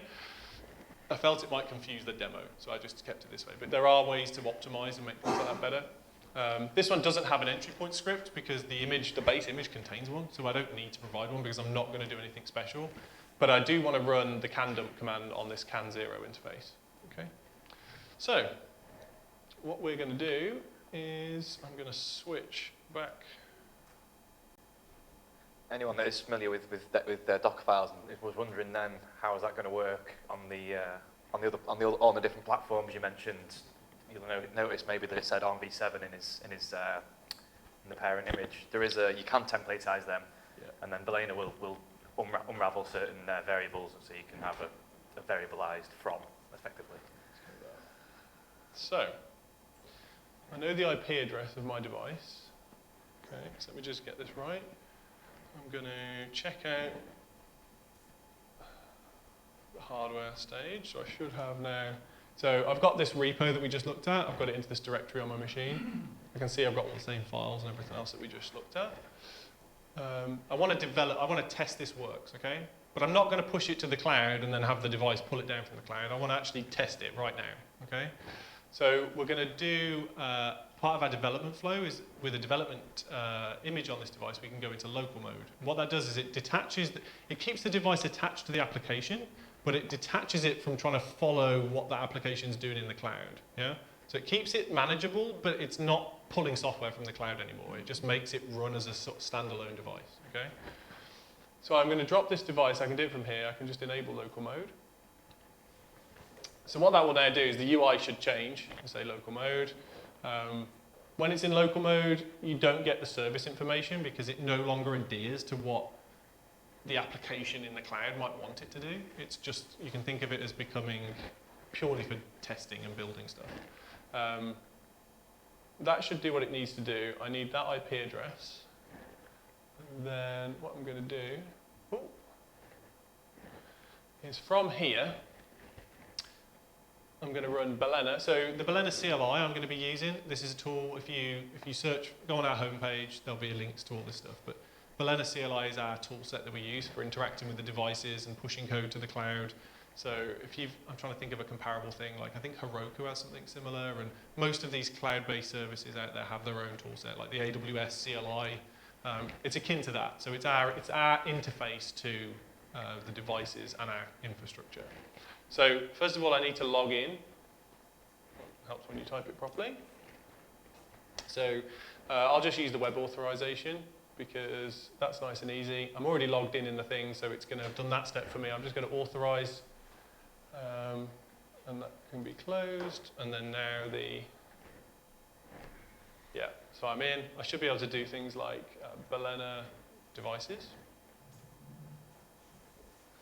So it's not quite, sorry about the width of the screen, but you can see there we have an ID for the device, the UUID. I can see if it is idle. So it's not doing anything at the moment. It's online, the software versions. If you use Open Balena, then these tools are the same. So again, we've got that parity between all of our different parts of the ecosystem. And what I'm going to do is, I'm not sure on the name of the app, so I'll run Balena apps. Vehicle control, I thought it was. So I don't think I need that right now, but I do want to run this code. So I'm going to say Balena push and the IP address of the device. Now, if I did Balena push vehicle control, it would take all of this, it would bundle up that sort of file system, Docker files, and the different services. It would push it up to our builders. We would identify the type of device we're building for. We compile it all in that context, so it would build those images for an ARM board, and it would put them into our registry, ready for that device to download. Okay, that's the managed flow. In local mode, if I pass it Balena push and then the IP address of the device, what you'll see is it actually does this on the device. So this Pi is now going off and pulling those images, and then it's going to start doing all of the build steps, going through that recipe. And when it's finished building them, it will start running them, and then the logs will come out the back of it. Okay. Now, when this runs, it's going to throw errors. I know this is going to happen. Because one, I haven't got the hardware connected, and two, I haven't told it how to configure the interface, okay, which we talked about. This is the part where the demo speeds up, because now we all know what we're talking about. We should be good. making that assumption. Are there any questions at the minute? Yeah. No? Good, you all know what you're talking about. So what I'll do is I'll try and point out some of this stuff because it gets a little bit mixed. So you see on the left you've got the name of the two services. Yeah? Those are the names that came from that services definition in the compose file. This is the output from the build step. So at certain points, like you'll see this just looks like standard apt pulling in packages because it is outputting the same as it would. What you'll see is with these lines with arrows and then a hash mark, step 3 of 9, step 4 of 5, these are from that recipe. So where we had those terms run and copy and all this, that's where they're being driven from, okay? Some of the last things it does is the labels. So it's done the build, it's now running them. And then we tag the labels. So can dump outputted that. Okay, and we can filter those down in the log, and we'll do that later to make it a bit cleaner. But what we can see there is that it built fine, it's now running, but there's obviously an issue with it, okay, because the hardware is not configured. Okay. And the can dump service is restarting because it wasn't configured not to. It can't find the can 0 interface because it doesn't know it should have a can 0 interface. Yeah, if you, the repositories you connect to pull the images down from, if you needed credentials to pull them. There's an argument for the Balena push command. You can push up some credentials for your Docker repository. There's like a JSON format. It's detailed in our docs that you can provide. So if your images are in a private repo, then you can do that. Yeah. So what I want from here is that going to switch me back to there? No, we're good. So we can see in here for the requirements that we need to have a DT overlay for this device. So what we're going to do is just minimize that down. To here, device configuration. And we need to add, actually no, sorry. I'm going to do this for the fleet. Every device in this fleet is going to do the same, is going to run the same application, so therefore I want everyone to have this configuration parameter. So when I add another Raspberry Pi, I don't want to have to go and do this again. I want this just done every time. So, custom configuration. We need one of those, and we need the value. Do you know what I love? We used to have this size monitor as a standard size monitor. Showing your age there, mate. Huh? Showing your age there. I know, I'm showing my age. So, what I want is, come on. Where's it gone? That one. So, I'll paste this in. So these values are specific to this hardware. Okay, it's not something that's Balena related or demo related. It's this MCP 2515 CAN transceiver. It already has like hardware alignment with the default Raspberry Pi kernel, which we use in our Yocto builds. So this DT overlay is already in there. What I'm telling it is that I want you to enable it. So the pins are configured for it. I'm giving it some parameters for the oscillator that's on the board. Again, these aren't necessarily anything you would have to do unless you were using this board, but that's why they're there for. And normally what you would do is this, is you'd pull the memory card out of this Pi, you'd put it into your machine, you'd mount the boot image, go and find the config text, and then add this into the config text, okay? And you'd do that for every single Pi that you ever distributed, okay? I don't want to do that, I'm going to just do it here, and then it should. Okay, that'll be there. Now what will happen is the supervisor will get told, and it may not get told now because I'm in local mode, I need to check that, but the supervisor will get told that its configuration parameters have changed. So what it should do is pull that value, see that it's different, recognize the difference, apply it, and then reboot to actually take the apply of that configuration value. Now because I am in local mode, it may not have done that. It did because it's gone offline, so brilliant. Normally, the reason I say that is that normally you could jump into here and you would actually see in the logs that it would log that output that that's happened, and therefore you'd be able to see it and do it. So it's probably logged to your console. I don't think it did because I thought did I terminate the. If you've terminated your push, you won't have done them with it. Oh no, there we go. We're there. Look, applying boot config. So yeah, good shot, man. Didn't think of that.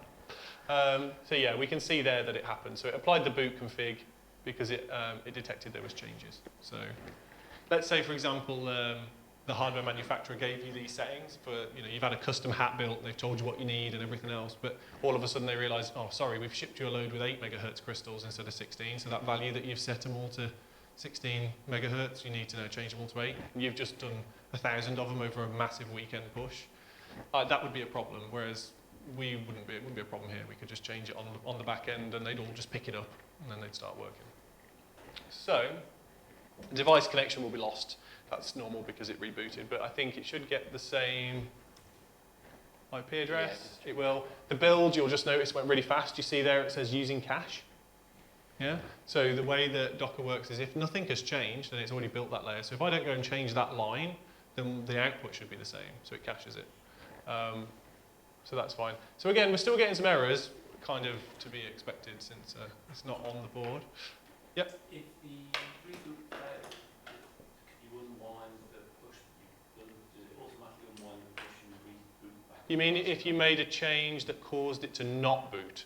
Yes, so it sort of applies the change, you restarted, and it doesn't come back up. Is there a 2 or 3 attempt then when you roll it back to a previously known configuration? I'm not aware that there is, but I'm trying to think what. So the parameters are sanity checked. So if you tried to say like DT param instead of DT params, then we would say, well, we don't recognise that for what you're trying to do, so that bit wouldn't apply. It's an interesting question. I don't think we do anything to that level, but I'll try and find out for you if you want. I'm pretty sure we don't. I think the problem with that as an idea is that you'd have to get so far into it to make the decision that it hadn't worked. So I think that would require like a change to maybe the bootloader or something like that for it to acknowledge that it was never getting that far. And as far as I'm aware, I don't think we make that kind of change to the bootloader. I know that we do have some changes in the bootloaders, but I don't think we make changes to that level.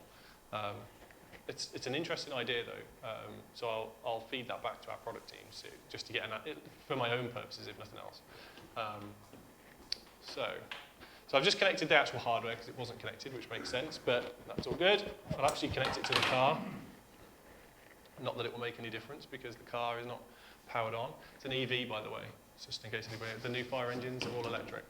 So I did it so no one could accuse me of tampering and sending commands via the serial port. So those on the front row will confirm to you that that is just a power bank connected to the truck. So we'll do it again. Hopefully it's come back online. Yeah, I didn't think it might not have done. There we go. Okay, so we have some results. CanDump is running the service. The log, CanDump, when it receives CAN frames, it just dumps it out. So it's a bit like TCP dump or something like that for those of you that know that. So we can see we're getting CAN frames coming out of the back of this truck. Not that it matters much for the demo, but you've got 2 different addresses in there, 01 and 002. 001 has got 3 bytes to it, and 002 has got 1 byte. I won't pull up the spec sheet for the car because I didn't bother writing one. But what I will tell you is that 001 as an address controls all the lights on the fire truck and represents their state, and 02 is the sirens. So at the moment they're all set to 0. So it's a little bit boring, but that's what they're for. So we've successfully written some software, and we've pushed it to a Raspberry Pi, and we've confirmed that we can communicate with our vehicle. So part of our prototype to product is like, we've been successful in this now, we're there.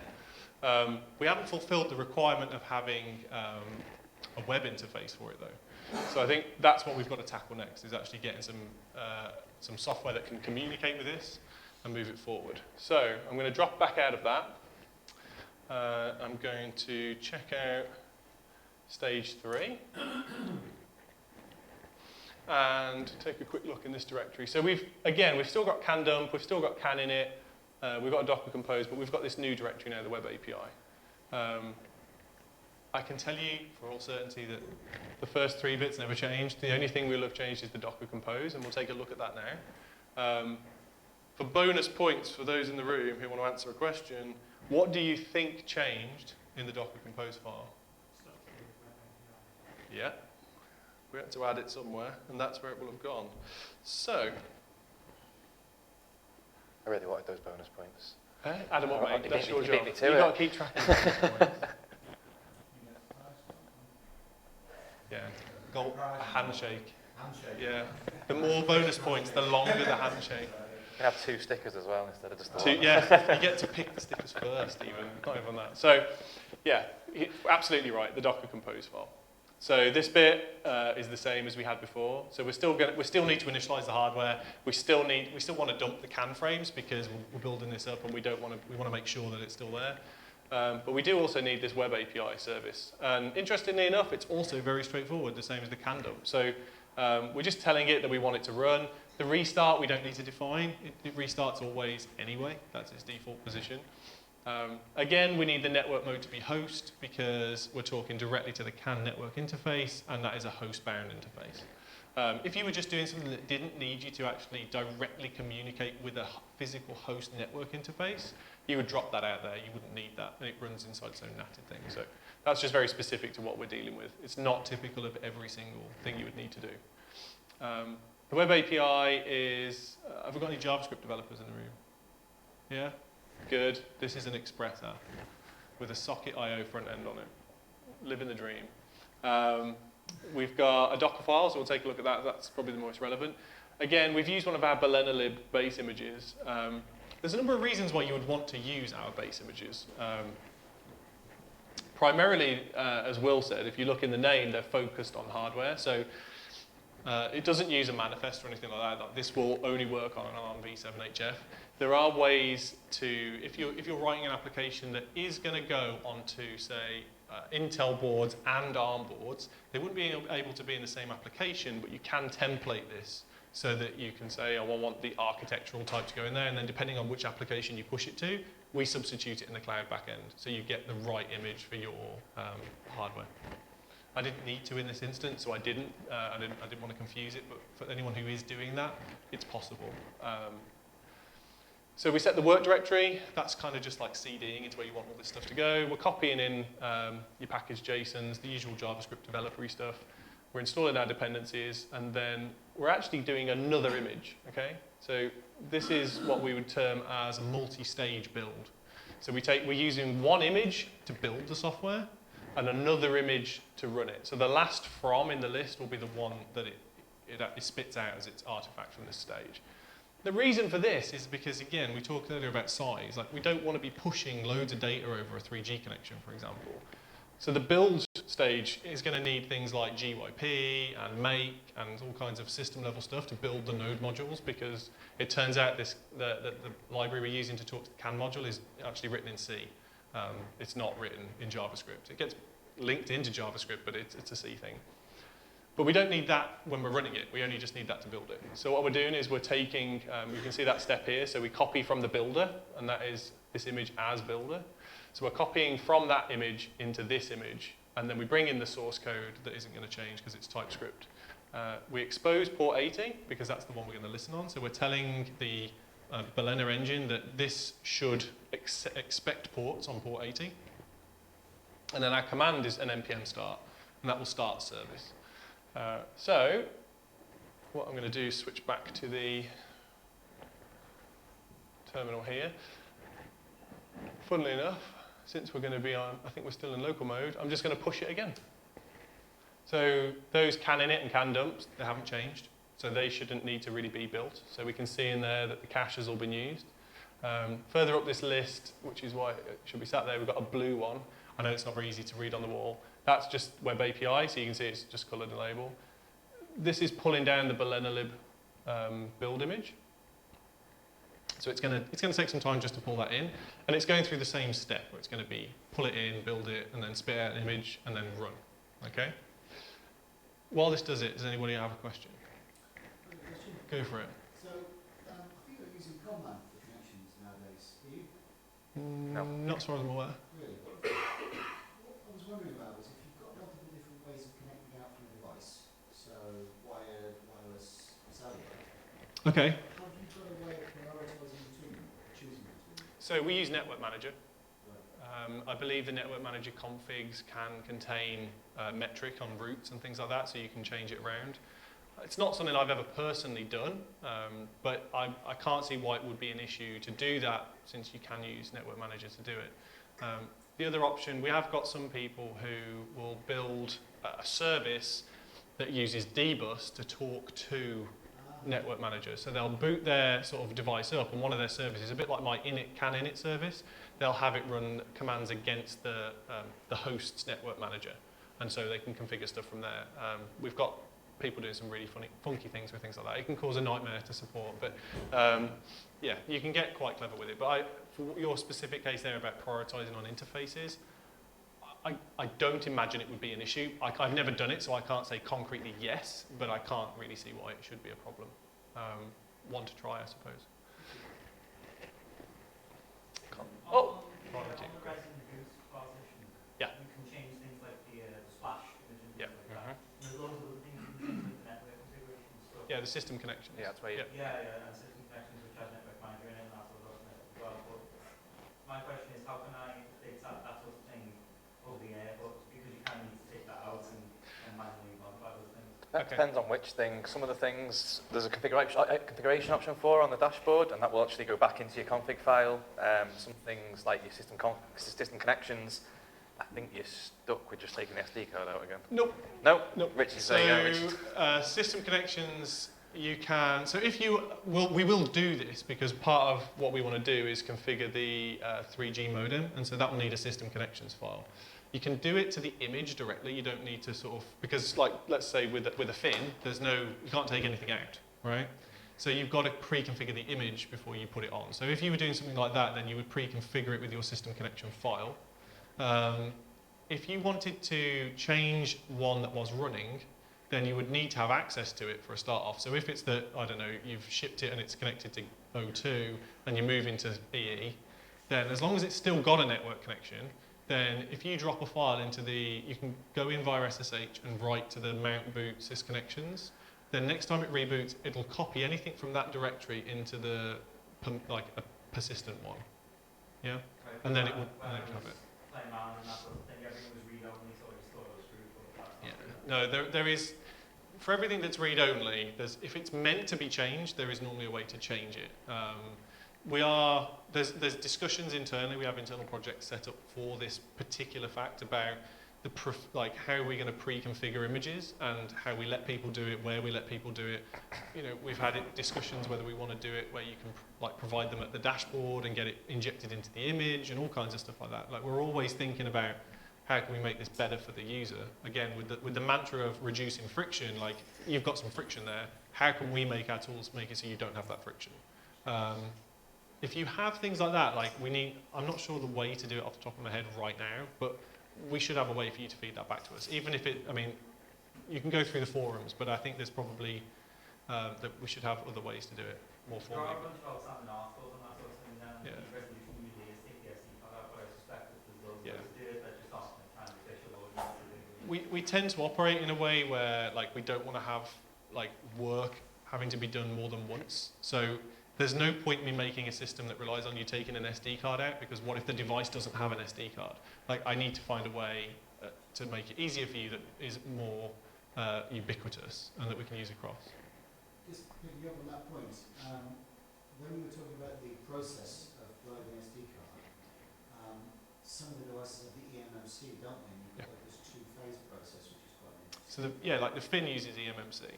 So you'll see later when we flash the fin, you have to connect it and it goes into this flashing mode where we then treat it as like a block device and we write to it that way.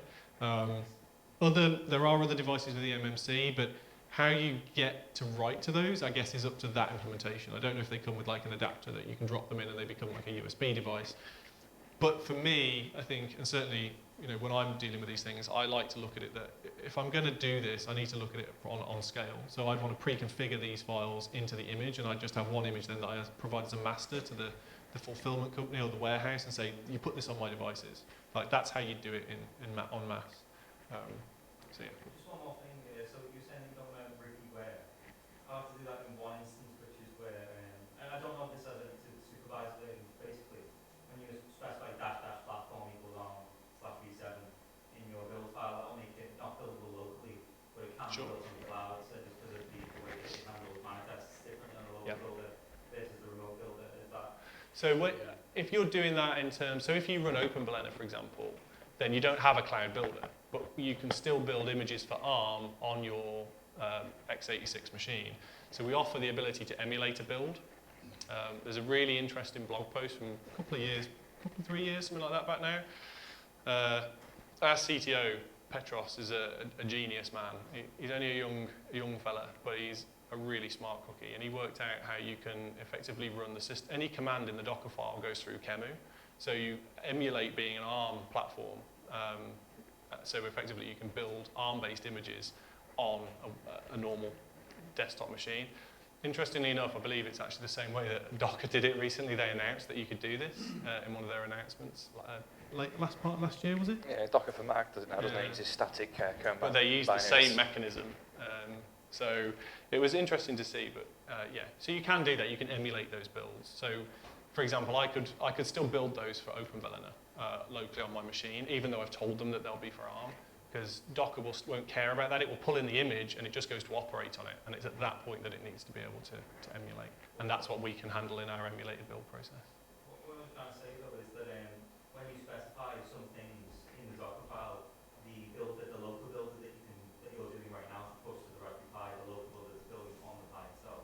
Mm-hmm. And the build that's happening on your local machine on the QEMU, all the remote cloud builds, they all operate a bit differently in a way that I found myself in a situation where I can only use the cloud builder, and I can't use the local builder. Okay. I can't use the QEMU builder. So you're passing from dash platform in your Docker file. Yeah.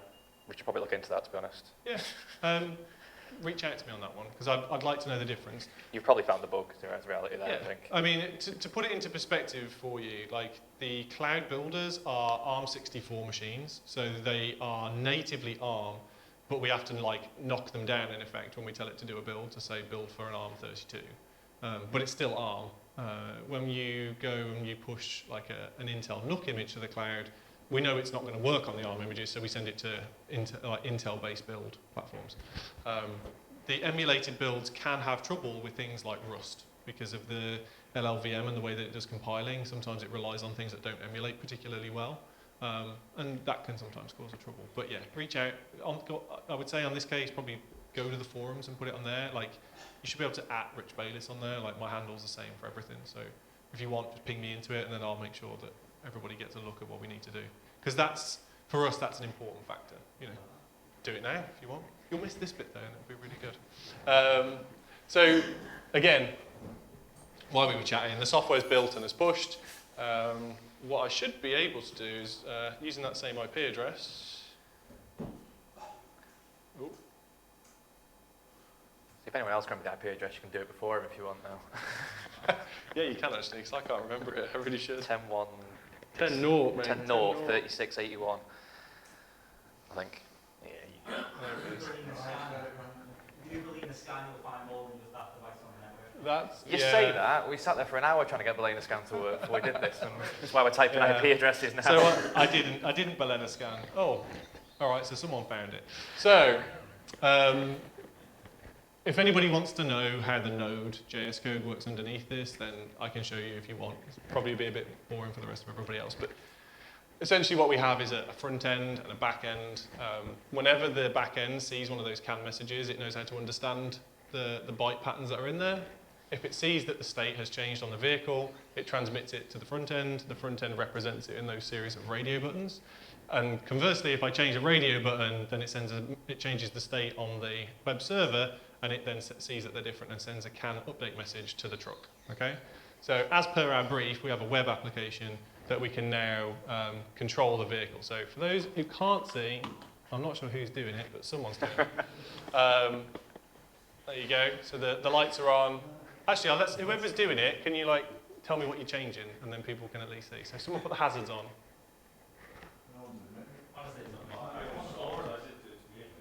There you go. Trackballs, there you go. So yeah, we can see that that's working. And despite these cables, if anyone wants to come and inspect them with a scope, there is no serial port to my PC. This is actually happening over thing. Okay, so in essence, what we've done there is we've fully prototyped exactly what it is that we need. Okay, but we're not really cloud connected at this point. So the software's just been pushed from my laptop to there. It's not really ready to go, is it? So what we need to now do is drop this device out of local mode and get this software up into the cloud so it can be updated, okay? But before I do that, I missed a very vital step then. I'm not very happy with the fact that it says vehicle control, so I want to change it, okay? Now, if you remember how those builds happened, we had to tell it to go and build, and it would go and pull in the layers and everything else, okay? And if any of those layers change, then it has to kind of lose its cache from that point. So, for example, that would then slow down, like I'd have to keep doing the push command and everything else. What we've done is we've developed something called live push. So, I'm going to very quickly, first of all, I'll have to turn the feature off first. I can remember how to do it. Nah, sod it, we'll go for it, we're fine. So what will happen is the Balena push command will detect when the file system changes, and then what it will do is it will invalidate the image on the device, and it will push in the changes and restart the image, okay? So if, for example, I wanted to go to the HTML for this little page, and I change, where's it gone? Where's it gone? Looking for your type. Vehicle control. I want it to say demo. And I'll quickly switch back. You'll see detected changes for container. It's going to restart service. It drops it. It restarts it. Service restarting. Restarted. Express takes a minute or so, a couple of seconds to just do its thing. There you go, ready. So now if I just go back to the web page as it was, that one. I don't have a quick reload on the HTML, but I just reload the app and it will say demo. So we've just made changes in real time there. Like when I was developing this, I had to work out how I was going to do all the different radios and everything else. And that's how I did it. I was just making changes in the background. It was updating for me as I went, and I could just quickly check and see what it was doing. So we can rapidly prototype the software in order to get this to where we want it to be. I could make more changes, but I think rather than kind of bore you with how software works, I think we get the point.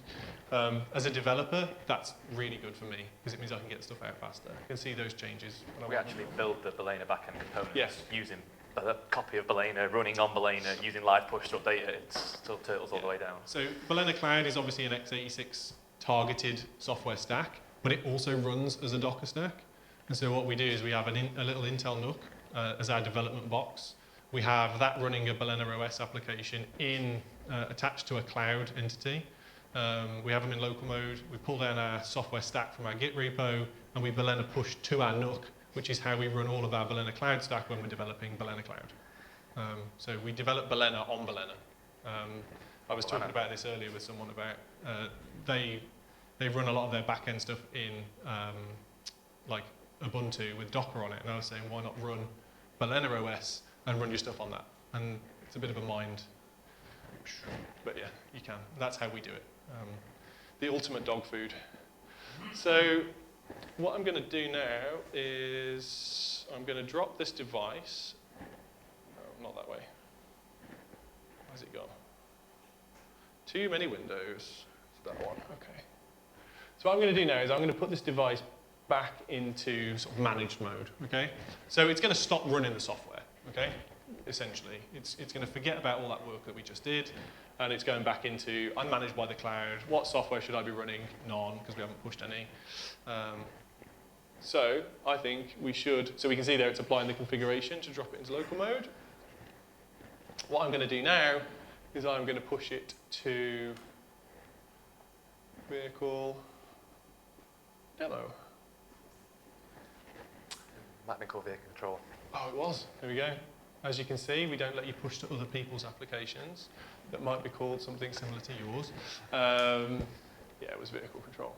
So what we're going to see now is it's going to upload the source packages to our cloud builders. You can see in there it's building on ARM03. That's one of our ARM-based builders. It's going to go through all the same steps, but it should be much faster because it's in the cloud. And it will get pushed to, where has it gone? The releases. So we can see here we've got a release that's running. So we talked earlier about how this would look a bit like a CI system if that's what you're used to. We can see the Docker Compose that we pushed. We can see the build logs when they come in. So at the moment it's still processing them because they're still being built. Actually, I'm going to, if I duplicate this tab, then I can keep an eye on the device at the same time. And you'll see what happens to this. So, what I'm going to expect to see is, and to talk you through the process, that build is going to get done in the cloud and it will get uploaded to the registry. And then a message will be sent to this, to our API to say that anything in this application, we've just made a new release. And because this device is set to track the application's release, it's going to go, well, I'm not running that release, so I'm going to start pulling it in. Okay? So this is a, like over-the-air update, you can think of this. So I know that I'm connected in the same network as this, but if this was sat in, I don't know, France, this process would still work. There's no local connection now between these two. Let's just see what the, oh, nicely timed. So we can see here the images have all successfully completed. We've got image sizes that are around about 100 to 200 meg. Again, if we were to keep the build size images here, it would be quite significant, and we want to try and reduce that. I know that storage is cheap these days, but every bit counts. The unicorn means thumbs up, it was all good. And then it should, when it's finished doing its thing, we'll get dropped back to the prompt. I just want to see what's going on over here. Still running. Oh, there we go. Build succeeded. You can see it was a cloud build. So you can actually build locally and push the images up and they'll get applied as well if you want them to, but this was built on the cloud. It's not running on any devices as yet. So if you've got multiple releases, you can actually see how many are running, whichever one you want. We can look at the build logs for, say, this one. So this is what we saw happening in the thing, so you've got a reference to that later on if you need to see it. We use this for things like if a customer comes to us and says, oh, I've just done a new build and this all of a sudden doesn't work, and we can normally compare those logs and see like if they made a change somewhere. Okay, so it's still not pulled them in yet, but it should do soon. It's hard to tell with the screen being so small.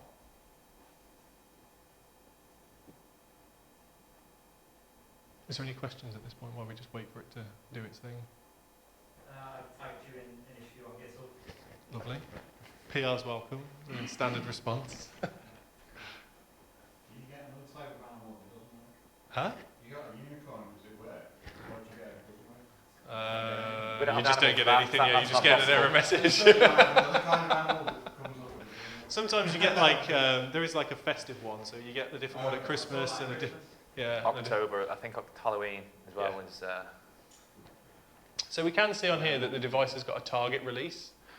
So we are telling it should be running that version. So it has updated in as much that it thinks it knows what it should be running, but it's not currently running it. There we go. Oh no, you were scrolling.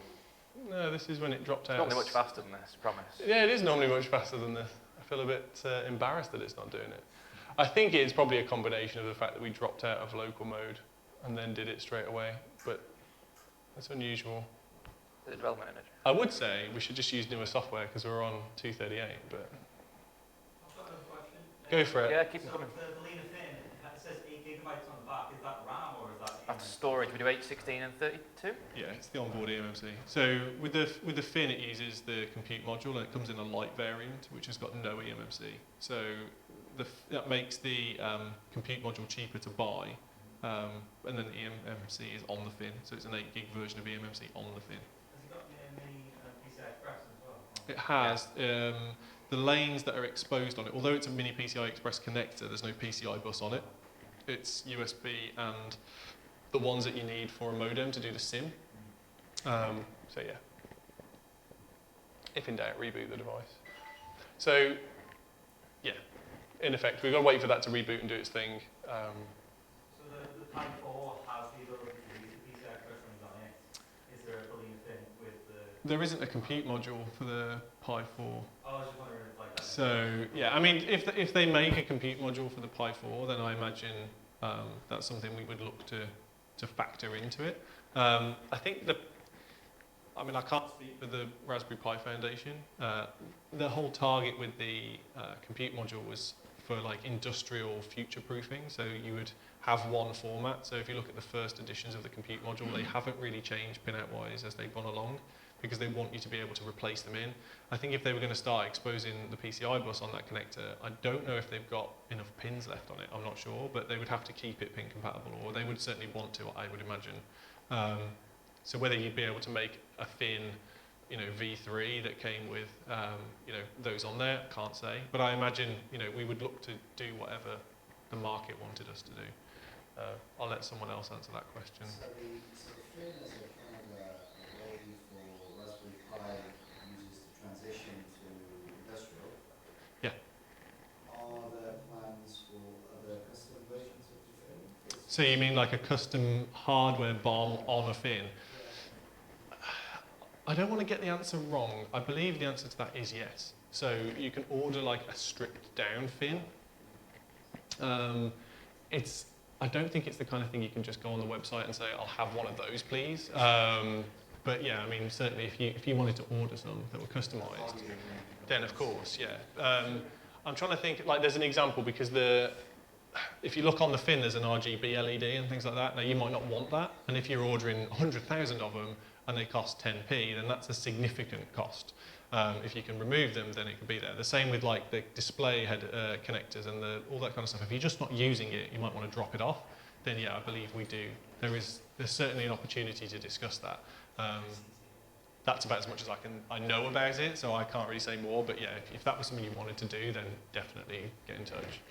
So I'm assuming at this point now, yeah, something must be running since that's making squeaky noises.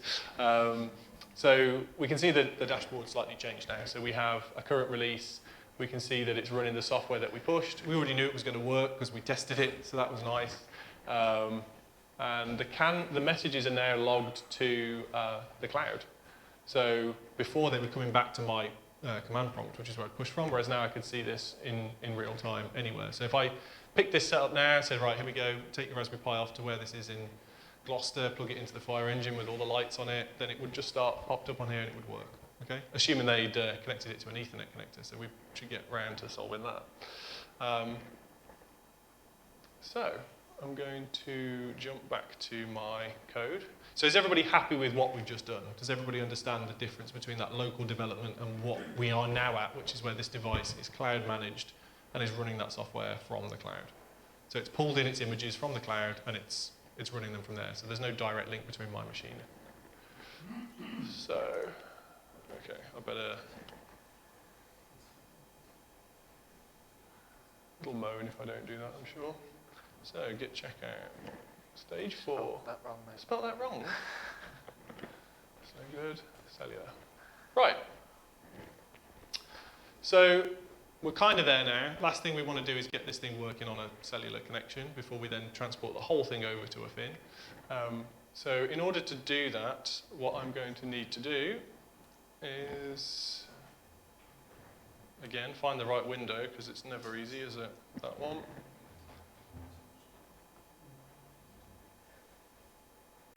So to do this, we talked about it a minute ago, which is the system connection files. So what I've got here is there's a support file. This is, for anyone who's used Network Manager before, this will be instantly recognizable. So this is just how you can tell Network Manager how to use a GSM network. So I'm going to be using giffgaff, so there's my APN. This would be, you configure this with whatever your network is. The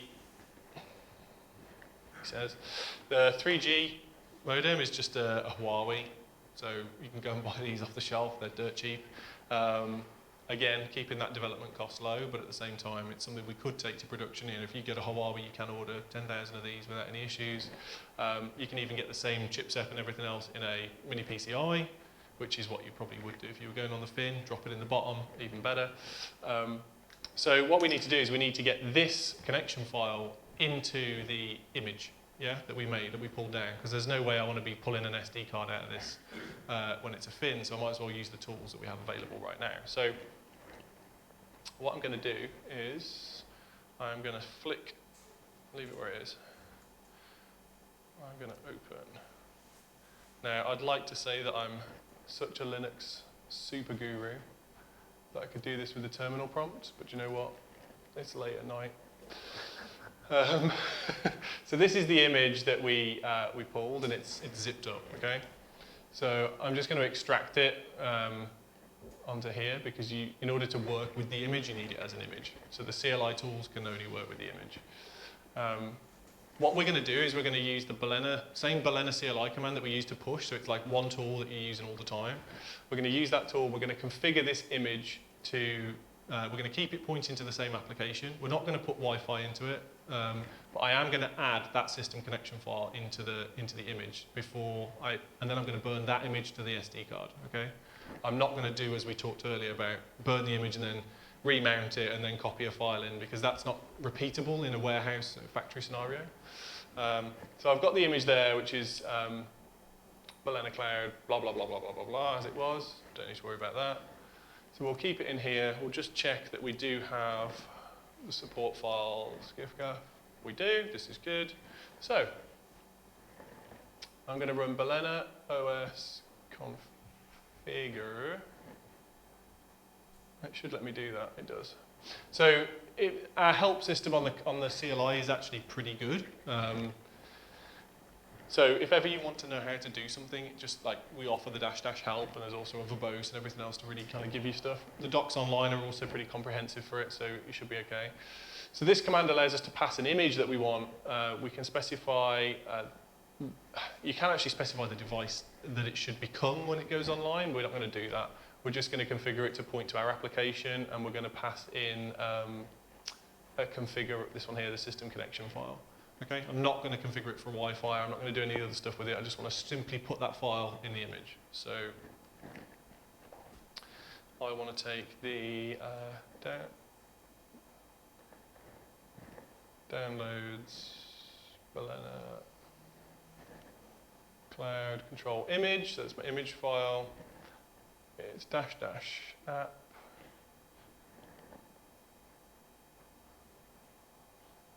Do you know what? Trying to type with your head sideways is pretty tough.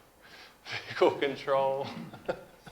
And then I want this system connection. So system connection file that I want to add. And you can add this command multiple times. So if you've got to add like 4 different GSM connections because you're going to be using different networks in different places, like you could do this. I want to take the support files. I'm just going to go with what I know. Support files, GIFGAF.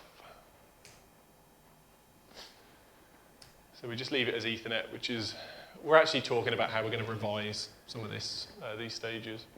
So that image now should have been rewritten. Okay. So what I'm going to do is I'm going to take the device offline. I'm going to yank the Ethernet cable out of it because we want this to work first time. I'm going to take the memory card out. I'm going to get that right in. Now, there's also a command that you can do, and we'll look at this a bit later on as well, is where you preload. Actually, no, I want to preload it first. Sorry. Put it back in the thing. When we go to the 3G, if I was to put that into the Pi, it wouldn't have the application on it. So it's going to download that sort of, what was there, 200 meg, 100 and something megs, so probably like nearly 600 megs worth of software. It would pull in over 3G. We don't want to do that. That's going to be a problem. What we want to do is preload it. So we want to do, I already did this, so let's keep this right. So Balena preload, then you tell it the image that you want it to, that you're going to do again. So Balena Cloud image, and then we just, for this one we need the application ID. It's a bit unusual. As I say, we're looking at how these commands work to try and get a more sort of unified experience. So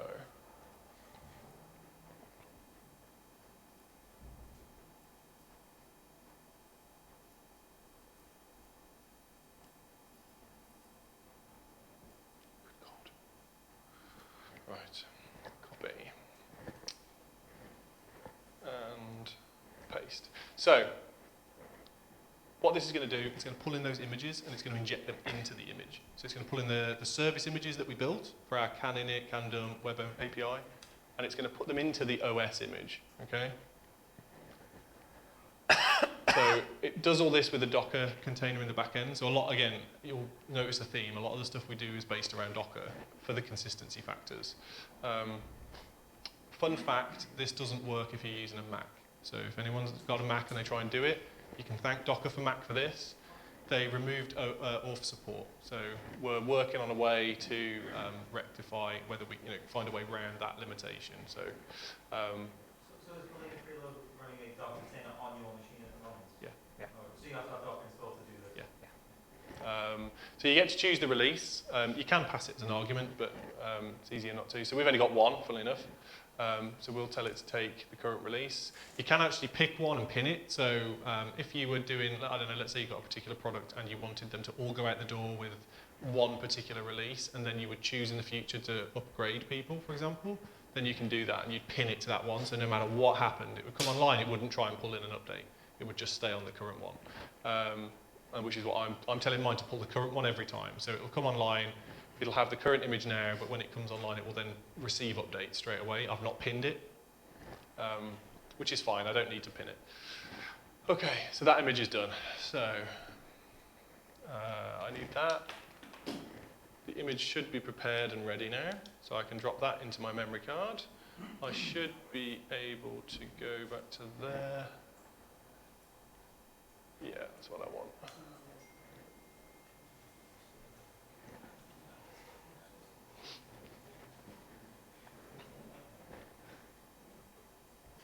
We're going to choose that image that we just prepared. That one. Flash it. Go for it. In the Pi? No, habit. And also, if I put it on the table, it's like a black and red card. And earlier I put it down and I was like, yeah, where's that gone? So I thought if I put it somewhere where I know where it is, I don't have to worry. Sorry, you can't see what I'm doing. I'm just flashing the thing with Etcher. So yeah, has anybody got any questions at this point? No? Assuming this all works, by the way, the next step is we're going to just add a fin, download the image, preload it, put the fin on, and it's going to work. That's the theory. And we will have done all the way from nothing to a fully working product. Cool, he's flashed. Right, so this is the bit where the demo gods have to be kind. So we have SD card is in. I've attached the modem. It's connected to the vehicle. And I'm just going to add the power, so there's no Ethernet on this at all. Okay. We will flick back to the dashboard. So we can see this device is now offline. And we'll just wait. Now, we should know when it's come online because this IP address will change. That's the internal Ethernet IP address. So we should see it report the 3G base connection. Now, this modem sometimes chooses to give me an internal like natted connection, and sometimes it chooses to just directly put me through. So I'm not quite sure what's going to happen, which one we'll get, but it should come online. It came online the other day, so I'll be happy with that. Shoot. So you just put the SD card from the Pi rather than in the fin? No, you can't put an SD card in the fin. Can't put an SD in the fin. So all I've done is I've pre-configured that image with the application and with the GSM, and I've put that image on the SD card in the Pi. Okay. For the Pi, because we already had it on there, we didn't really need to preload it, but I just wanted to make sure that I demonstrated that that was working and explained it. When we do the fin, I'll preload the fin because it will never have had that software on at all. So it would try and download the full 200, 300 megs worth of software. Yeah. So the reason that I got confused is because I thought you were waiting for the fin to pop up there, but that's the Pi device. Yeah. That raises a question. If I put the flash image of an SD card into a different Pi, what would happen? Would it show up as the same device or a different device? Probably Same one. Shows up as the same device. even though it's got a different MAC address for it. Yeah, it's not based on the MAC address. Inside the boot image, you'll see that there's a config file with a UUID and a corresponding device key, and that's its essentially username and password, which is what it shows up on here. Flash the SD card, that's still there. Oh, bonus points. So you get second You get 2 stickers for that one. Yeah, no, you've completely I threw myself there. Yeah, it should be a new device, so it should show up, but I'm yet to see it, which means I either did something wrong or the GSM signal's bad. I'm kind of hoping that I just did something wrong. Your stick's doing stuff. I know, it's flashing, I don't isn't know it? what that means, like, doing stuff. Oh, come on. I'm not getting any death blinks off it. I wonder whether I'm sure I did it this way around before, but whether the preload nobbled the... Shouldn't have done. It did take a while the first time I did it. But You are getting death blinks. no, that's like it's booted. Is 4 flashes not I can't get network, or is it 3? I can't remember. My network always works, so I don't get this problem, obviously. Okay. Well, the last thing we did was... we'll just do this. So we've already preloaded it. Let's add the files again. If in doubt, flash it again. That's the way to do it. Yeah, so the modem does some unusual blinking. I don't want to like kill it just as it started. Come on, be there. You know you want to. Right, you get turned off. Cool. This is because the demo gods didn't turn up today. So as I say, there's this whole preparation of images. It's something that we've always been able to do these operations, but recently a few of us have kind of said, yeah, we need to sort of address this now because we've added so many different features, and we want to try and effectively align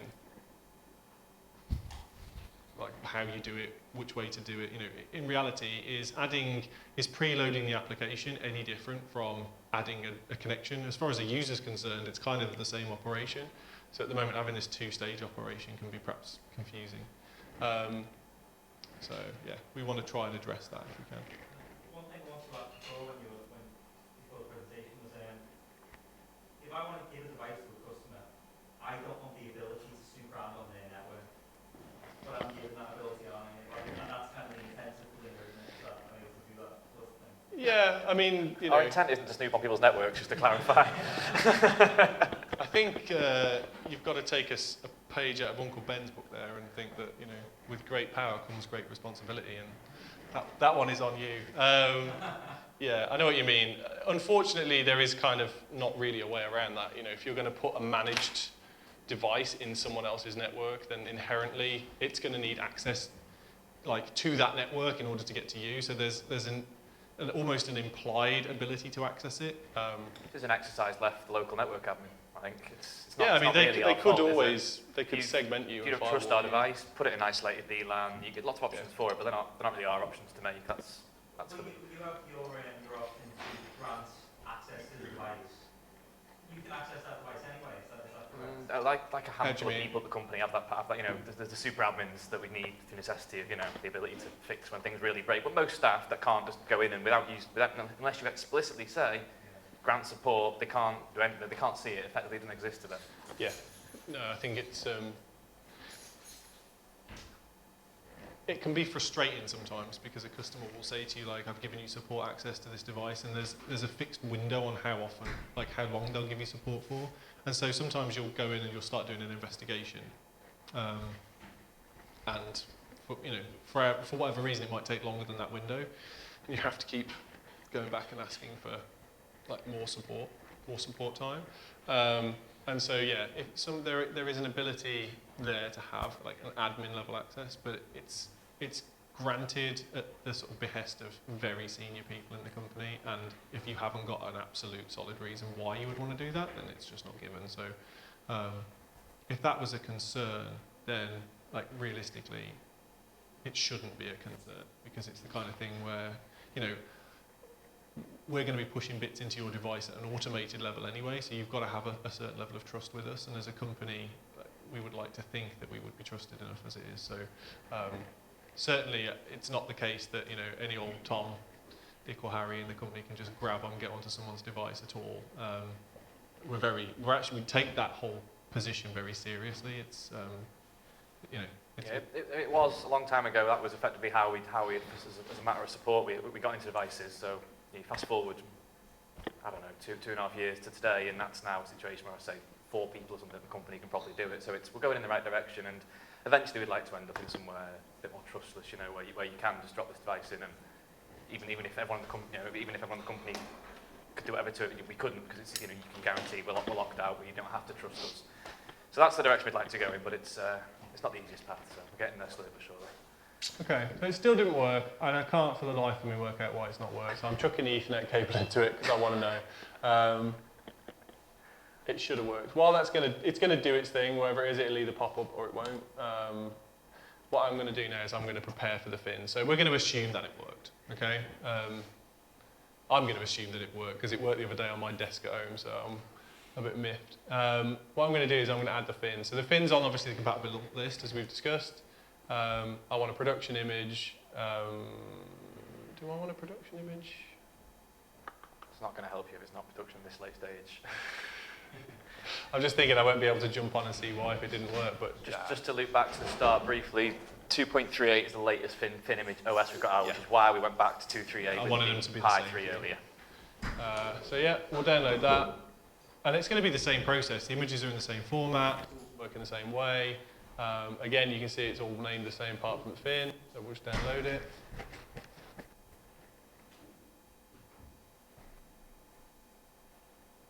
See, something off there. The fact it hasn't even come up on the... You should go onto the device and go into settings and you can click on get support. Yeah, go to Will. Will, why is this not working? Alright, so I'm going to drop onto... Okay, so it's definitely on local network, so... Yeah. I'll just copy that.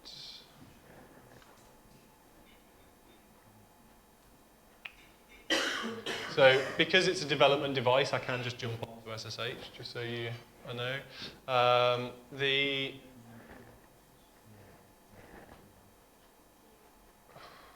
know what? Home.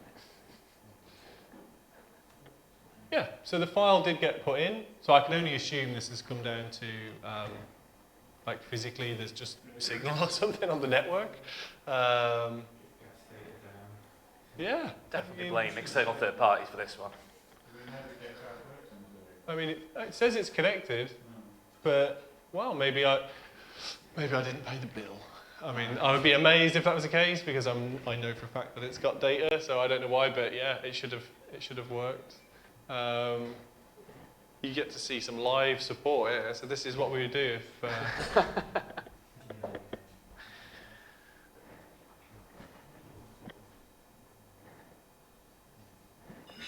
Oh, I do love it when it falls to pieces. Yeah, I know, okay.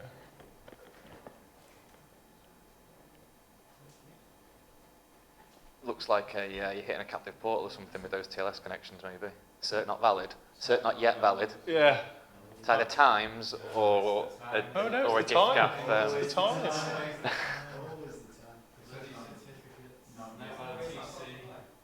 Right, wow. So this is embarrassing, isn't it? Just what you want to show. So. It's just a big massive advertisement for the fin that's got a real sign. No. I like this guy. No, I've never do something such as that. But if you do a curl on something, let's just see. I reckon you might be right, Will. It might be a captive portal. Interestingly enough, I never hit a captive portal the other day when I was doing something, so.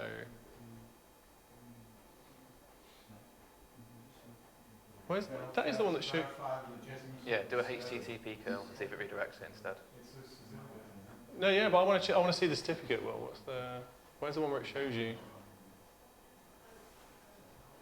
Yeah, it's going as far as the certificate then. There's one where it shows you the whole certificate, isn't there? You know what I mean? OpenSSL Connect. And I couldn't tell you the It definitely no. It does get Google though. Look, so it's. No, it's not a captive It's portal. just it's just I mean, the they don't time. want to It is. It's Google just the things. time. But I'm wondering why the time server didn't start. So check Crony. Yeah. I mean, yeah, but no, because that would have worked before. Oh, God. Do you know how often I have to do this? Very rarely.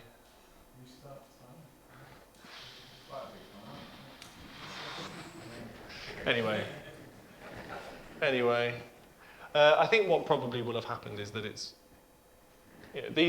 interesting actually to show you this because this is the kind of problem we get, but we get it from a remote perspective. So people will say to us like, oh, we just didn't connect. Why is this? And so we have to try and go through this phase of like diagnosis and understanding. There's so many moving parts. I've got a message for you from David T. We're all enjoying this a lot. Yeah, I imagine they are. They're probably all wetting themselves. Watching him sweat. I've been getting messages on my watch like constantly, trying to ignore them. Do you give them a wave? I'll tell you what we're going to do. We're going to push on, and we're just going to configure the fin. Is it? I thought it might have been. Well, I rebooted it now, so I don't care. It got told to go away. So what I'm going to do is that fin image should have finished downloading. So we are going to just say sod it, and we're going to flash a fin. So actually, we're not going to flash a fin, are we? We're going to pre-configure the image first. Give me that back. So we're going to do the same command set, but this time we're going to do it on the fin image. So we're going to give it the cell data, we're going to give it the reconfigure. So that's the Raspberry Pi one, that's a Raspberry Pi one, that's a fin one. Bloop. And again, that's our whole goal with this is consistency. So if you're used to doing it on a Pi, then it's the same on a fin. So like your process is going to end up, it's always that consistency on the process. Cool. Right. Let's go for. You also get the benefit of being able to just run the same commands and just change the name of the image. So we're going to choose fin. CM3. So this is going to preload the software stack onto the image, so it doesn't have to do the big download. You going to try GIF graph again? Mate, that's working already because it's gone blue, so I can tell. I think what must have happened is it couldn't get the time because the connection wasn't right, and then for some reason it just didn't retry to get the time. Scrap this up. Yeah. So. It's an interesting one. We need to investigate that because that shouldn't have happened. You know, in the docs file, yeah. You've got the Alina one with the V7 and you can replace that with a variable. Yeah. That's fine. But does it not know what it is and just get the right output? So it does. If you change it from like Docker file to dockerfile.template, then you can provide a templated form, so %arch type and things, and it will pull in from the builder. So if I do the doc, can I not just say from every stretch and it knows? You're talking about the way manifests work here, multiple architectures in Docker. Yeah, that is what you would do. Our cloud builders at this time don't support the manifest, so if you go to like Debian and Stretch, then they've got one image manifested for different architectural types, and then so what happens is on the pull, the Docker engine will look and say, well, I'm this type, so I'll pull that particular one, whereas ours just takes, I think, the first one, or it certainly doesn't pick the right one. I got bitten by that when I was building this demo up, because I wanted to use those base images, because it's what you guys would be more used to. We're working on fixing that. It's something that was never a thing. So when we started it didn't exist, and then like Docker have added it, and then everyone's gone, yeah, we'll jump on board with that, and all of a sudden, like we've missed that step, if you know what I mean. I would say it's coming, definitely. So I've preloaded it. I now want to do the configure, which will put in the fin. So you can see I'm running the same commands on both what would be the fin image and on the, yeah, we're good. So I need my little red cable. I dropped it in the bag somewhere. It's over here. So to flash a fin, there's no SD card, you can't take it out, so we don't need to mess with the Pi. You just need a little USB, a fin, and you connect it to the debug port. There we go. Some lights come on. Ooh. And then what we've done is Etcher supports flashing, because the fin obviously isn't a USB mass storage. It's, I can't remember the name of it now, but it's the Raspberry Pi specific. Is it U-boot or something like that? I can't remember what it is. Something like that, yeah. Yeah, USB something. Irrelevant, it just has a name, but it's not mass storage. It's a thing. It's a thing. We'll put it on the internet. So, No, so it actually, you can choose the device you want to write to. So if I have an SD card connected, then it would be a target on here no matter what the image is. But it takes a little bit of extra to get this bit in. So that's why we wanted it all through a consistent process. So you're using all the same tools. So we're choosing the compute module and we're going to flash it. This will then write to the fin. I'm willing to bet with that Ethernet cable on that other thing's booted fine. It has. No? Hey. Oh, yeah. All right. As it should have done. All the software was there. It's got both network connections. So what I'll do is while we're... The fin will be in a minute. It's currently flashing, but I'm saying the Pi that we... The troublesome Pi. So I'm going to yank that cable. So that Pi is now only on 3G.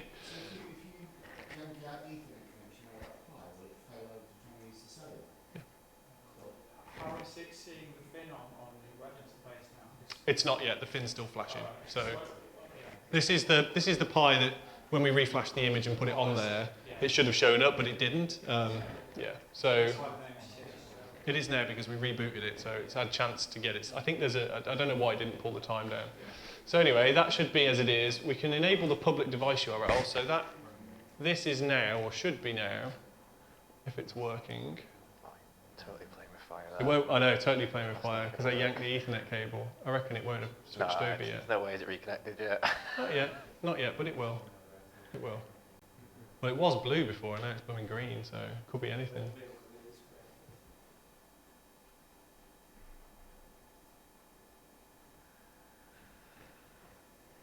What you should see is the same page.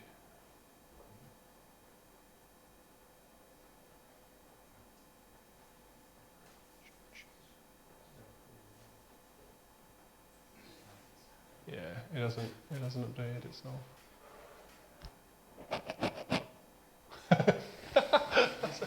My face, I promise.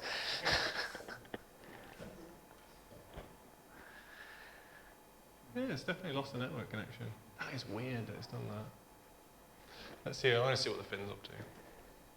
See this, we should have had a proper PCI Express modem on the fin and it would have worked perfectly, obviously. It's nothing to do, I don't know why it's done that. It's interesting as a problem, I'm not sure why it's manifested. I guess this is where if it was easy, then everyone would be doing it, wouldn't they? So.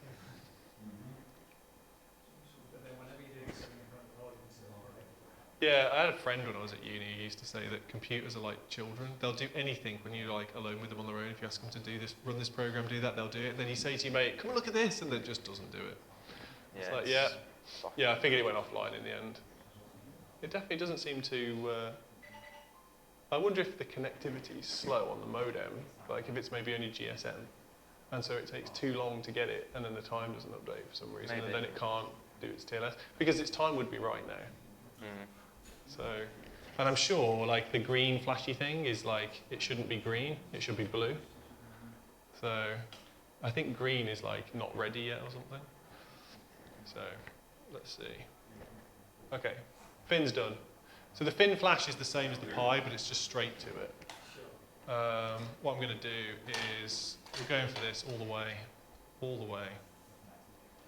So to run the fin, you need like a 12 volt or a barrel jack power source. We also got a Phoenix connector on there, so if you were integrating this into something like a real truck, then you'd want to put this into an enclosure with a proper commercial connector, which is what the Phoenix is for. Is that lock-in, so it can't... It's got some kind of latching and stuff on there, yeah, but typically, like we've got a case and it's got like Phoenixes internally and then headers that break off to give you a big block on the outside, and it's typically what you'd see on like PLCs and stuff inside of automated environments, whereas, yeah. So the nice thing with it is that the footprints and stuff, all the dimensions and the technical drawings for it are available, so if you wanted to actually build a full enclosure for this, we do offer a plastic enclosure that's fairly flexible, but yeah, you can make it fit whatever you need. So we have a power adapter. I guess me and this Pi are obviously not friends, so he can just go in the bin when I get home. Go in the bin of shame for not working.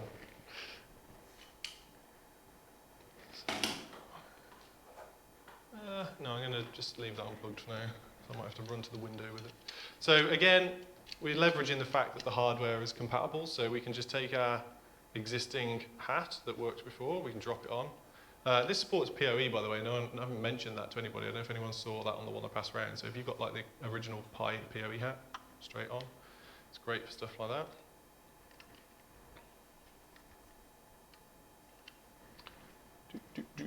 And power it off. Let's see.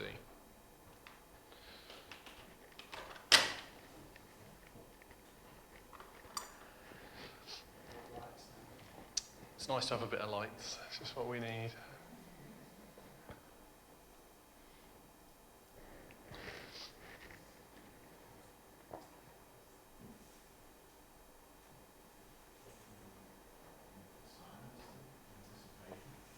I know. There's as much as... Yeah. I'd like to hear a modem connect. That's what I'd like. Back from the 90s, that would make me feel better. Yeah. What annoys me is that it was blue a minute ago when it was connected over the Ethernet. So it obviously can get the signal, so I don't know why it decided not to do it.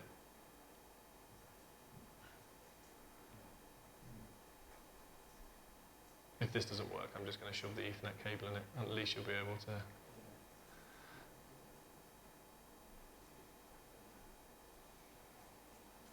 I do recall it taking a minute or two when I had this tested at home. But yeah, it does seem to be sort of signal dependent, or there's certainly some kind of component in there that causes it to be either very reliable or very not reliable. Not, is the case maybe. Or not in this case, yeah. Oh well.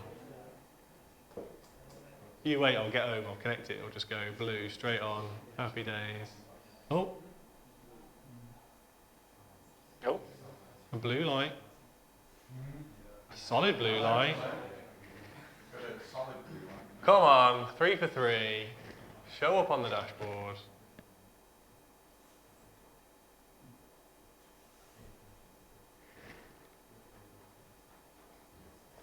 Screw you, man.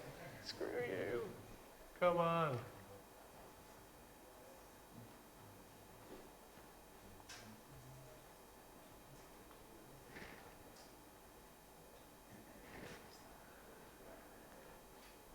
Well, that's a bit anticlimactic, isn't it? You had production image as well, didn't you?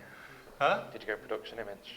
I think so. It wouldn't matter. As soon as I connected the Ethernet cable to it, it would show up. Of course, sorry. But it's more the fact that it should stay showed up. I put 6 gig on it 2 days ago, and I've only used it for about 1 meg. So yeah, it's definitely not that. I think I've got a theory that it's taking too long to get a connection, and therefore something's timing out in the background, so it's not retrying. I'm not 100% sure, but yeah. I mean, we're giving it the right application information. It's properly, and the preload shouldn't matter. It's only the cellular modem configured. It's a common error between that and the pilot, isn't it? Yeah. Well, and the commonality is that modem. That's really Yeah. Oh. Yeah. Oh, that would be nice. Does that still work these days? I remember doing that to send a text message, but I don't remember if it still works these days. Right. Well, it should be reloading in the background anyway. It's updated live.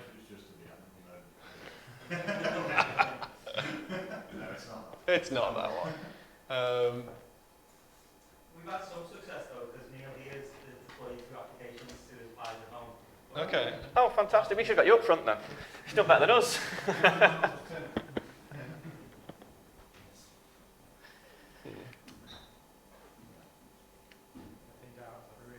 If in doubt, reboot it. Well, what I'm going to do is, if it doesn't hook up now, then I'm going to... If in doubt, give it an actual network connection. Yeah.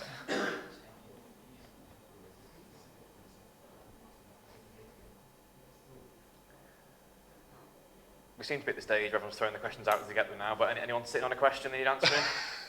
A really long question. One that's going to take us ages to explain while we wait for this thing to do something. What is the meaning of life? 42. Next question. Yeah.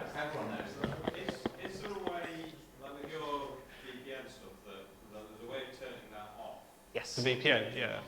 Is there a way from the device to get the device to kind of turn it back on again? If you were logged into it, you could just start the VPN service. So you could possibly add a thing. So basically, I'm wondering about kind of like Matt was asking earlier about you could poke around somebody's network, but it's like, well, I would also not like to be able to poke around my clients or customers' network. So maybe, I can have a way where the device gets given to them, and then they can trigger a thing and say, like, re-enable the VPN because You can trigger it remotely as well, though. So it's the setting would polled by the supervisor, which is just a standard poll. So every sort of 10 minutes it says, to the API, anything changed? And say, yeah, you need VPN back on. So that's not going to help you there, I'm afraid. Okay, so the device has come online. And I'm pretty sure... Nothing's working. Well, it's not so much that. I'm not sure what it's doing at this point, but because we just plugged it in to start with, it needs to pick up the boot changes and it hasn't done it. What boot change? The configuration, host DC params. I thought you applied them fleet-wide. I did apply them okay. fleet-wide.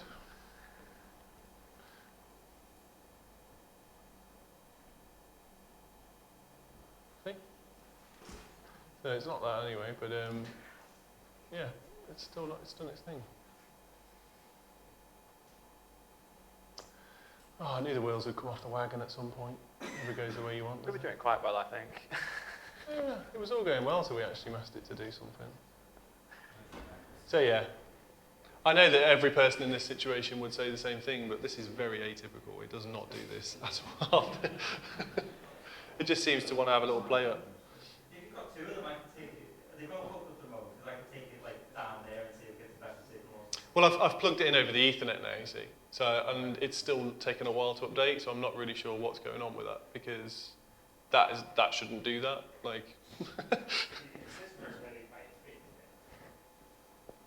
It does at the top. Oh yeah, and it does there as well.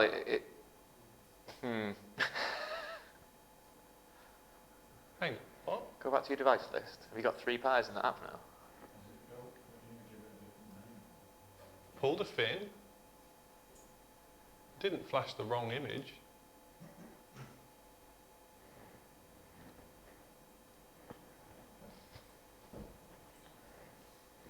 I can hear that. I wish it was.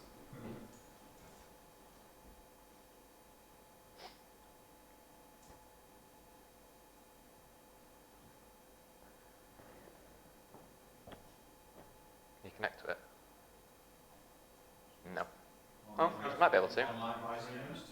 Well, I don't know the IP address for a start. And why is it showing itself as a Pi 3? Through the console, and then check the device type is thinking to see which OS you flash to. You mean from here? Yeah. If it'll let you in, I don't know. It appears to be in some sort of weird. There you go. What is it? Is it an OS release maybe? I just forget. I have to root around in ETC for ages. That's where I'd go first. Yeah, that's weird. That is weird. Could just be a UI bug, possibly.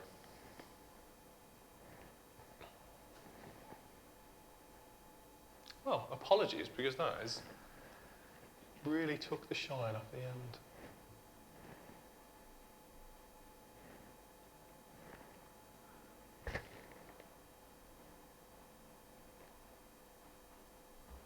Still seems to have issues with that. The time and stuff's correct this time though.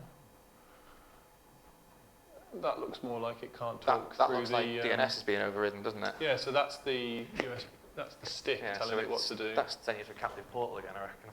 Or not again. I don't really... Definitely blame GitGaf.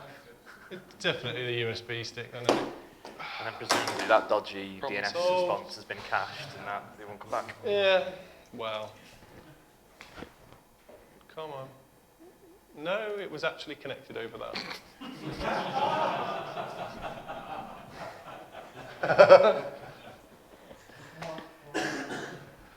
Well. Oh, is it back now? I bet it's willing to communicate now, isn't it? Oh, look, yeah, it is. Yeah, it's probably something to do with the stick. So the software is pulled down. It's going to have to reboot the device because it's not, but it should have seen that. Don't know why it's not doing it.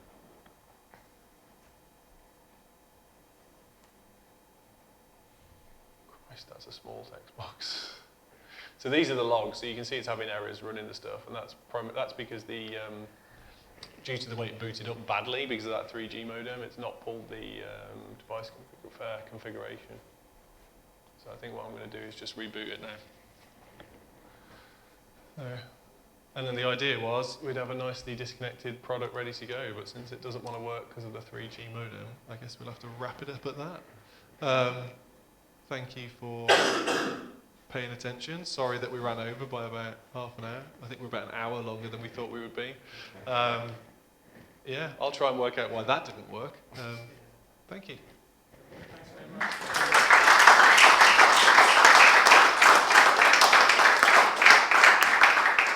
That was fantastic. So just before... you and me say failure differently.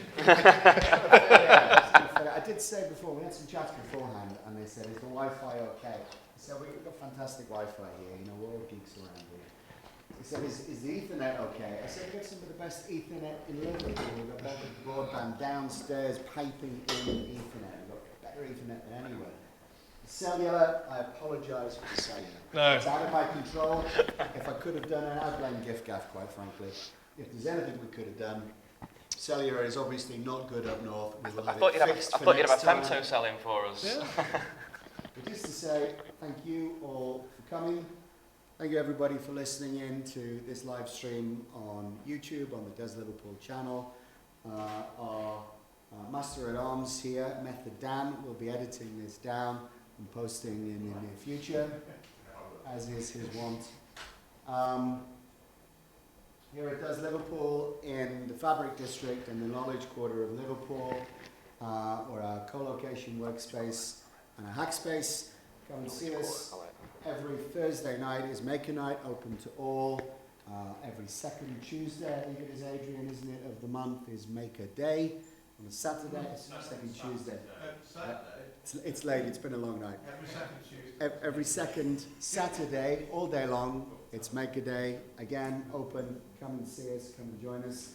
I know there's a couple of new attendees tonight. You're very welcome to come along and have a quick wander around over a beer. And I think probably all that remains for me to do is to say to Rich and to Will, you know, cellular nonsense notwithstanding, thank you so much for both an accessible and also very, very comprehensive demonstration of what Balena is capable of. I mean, I've been following these guys since they started up, and I was learning stuff tonight. It's absolutely brilliant. So please join me in a round of applause for these guys, and thank you.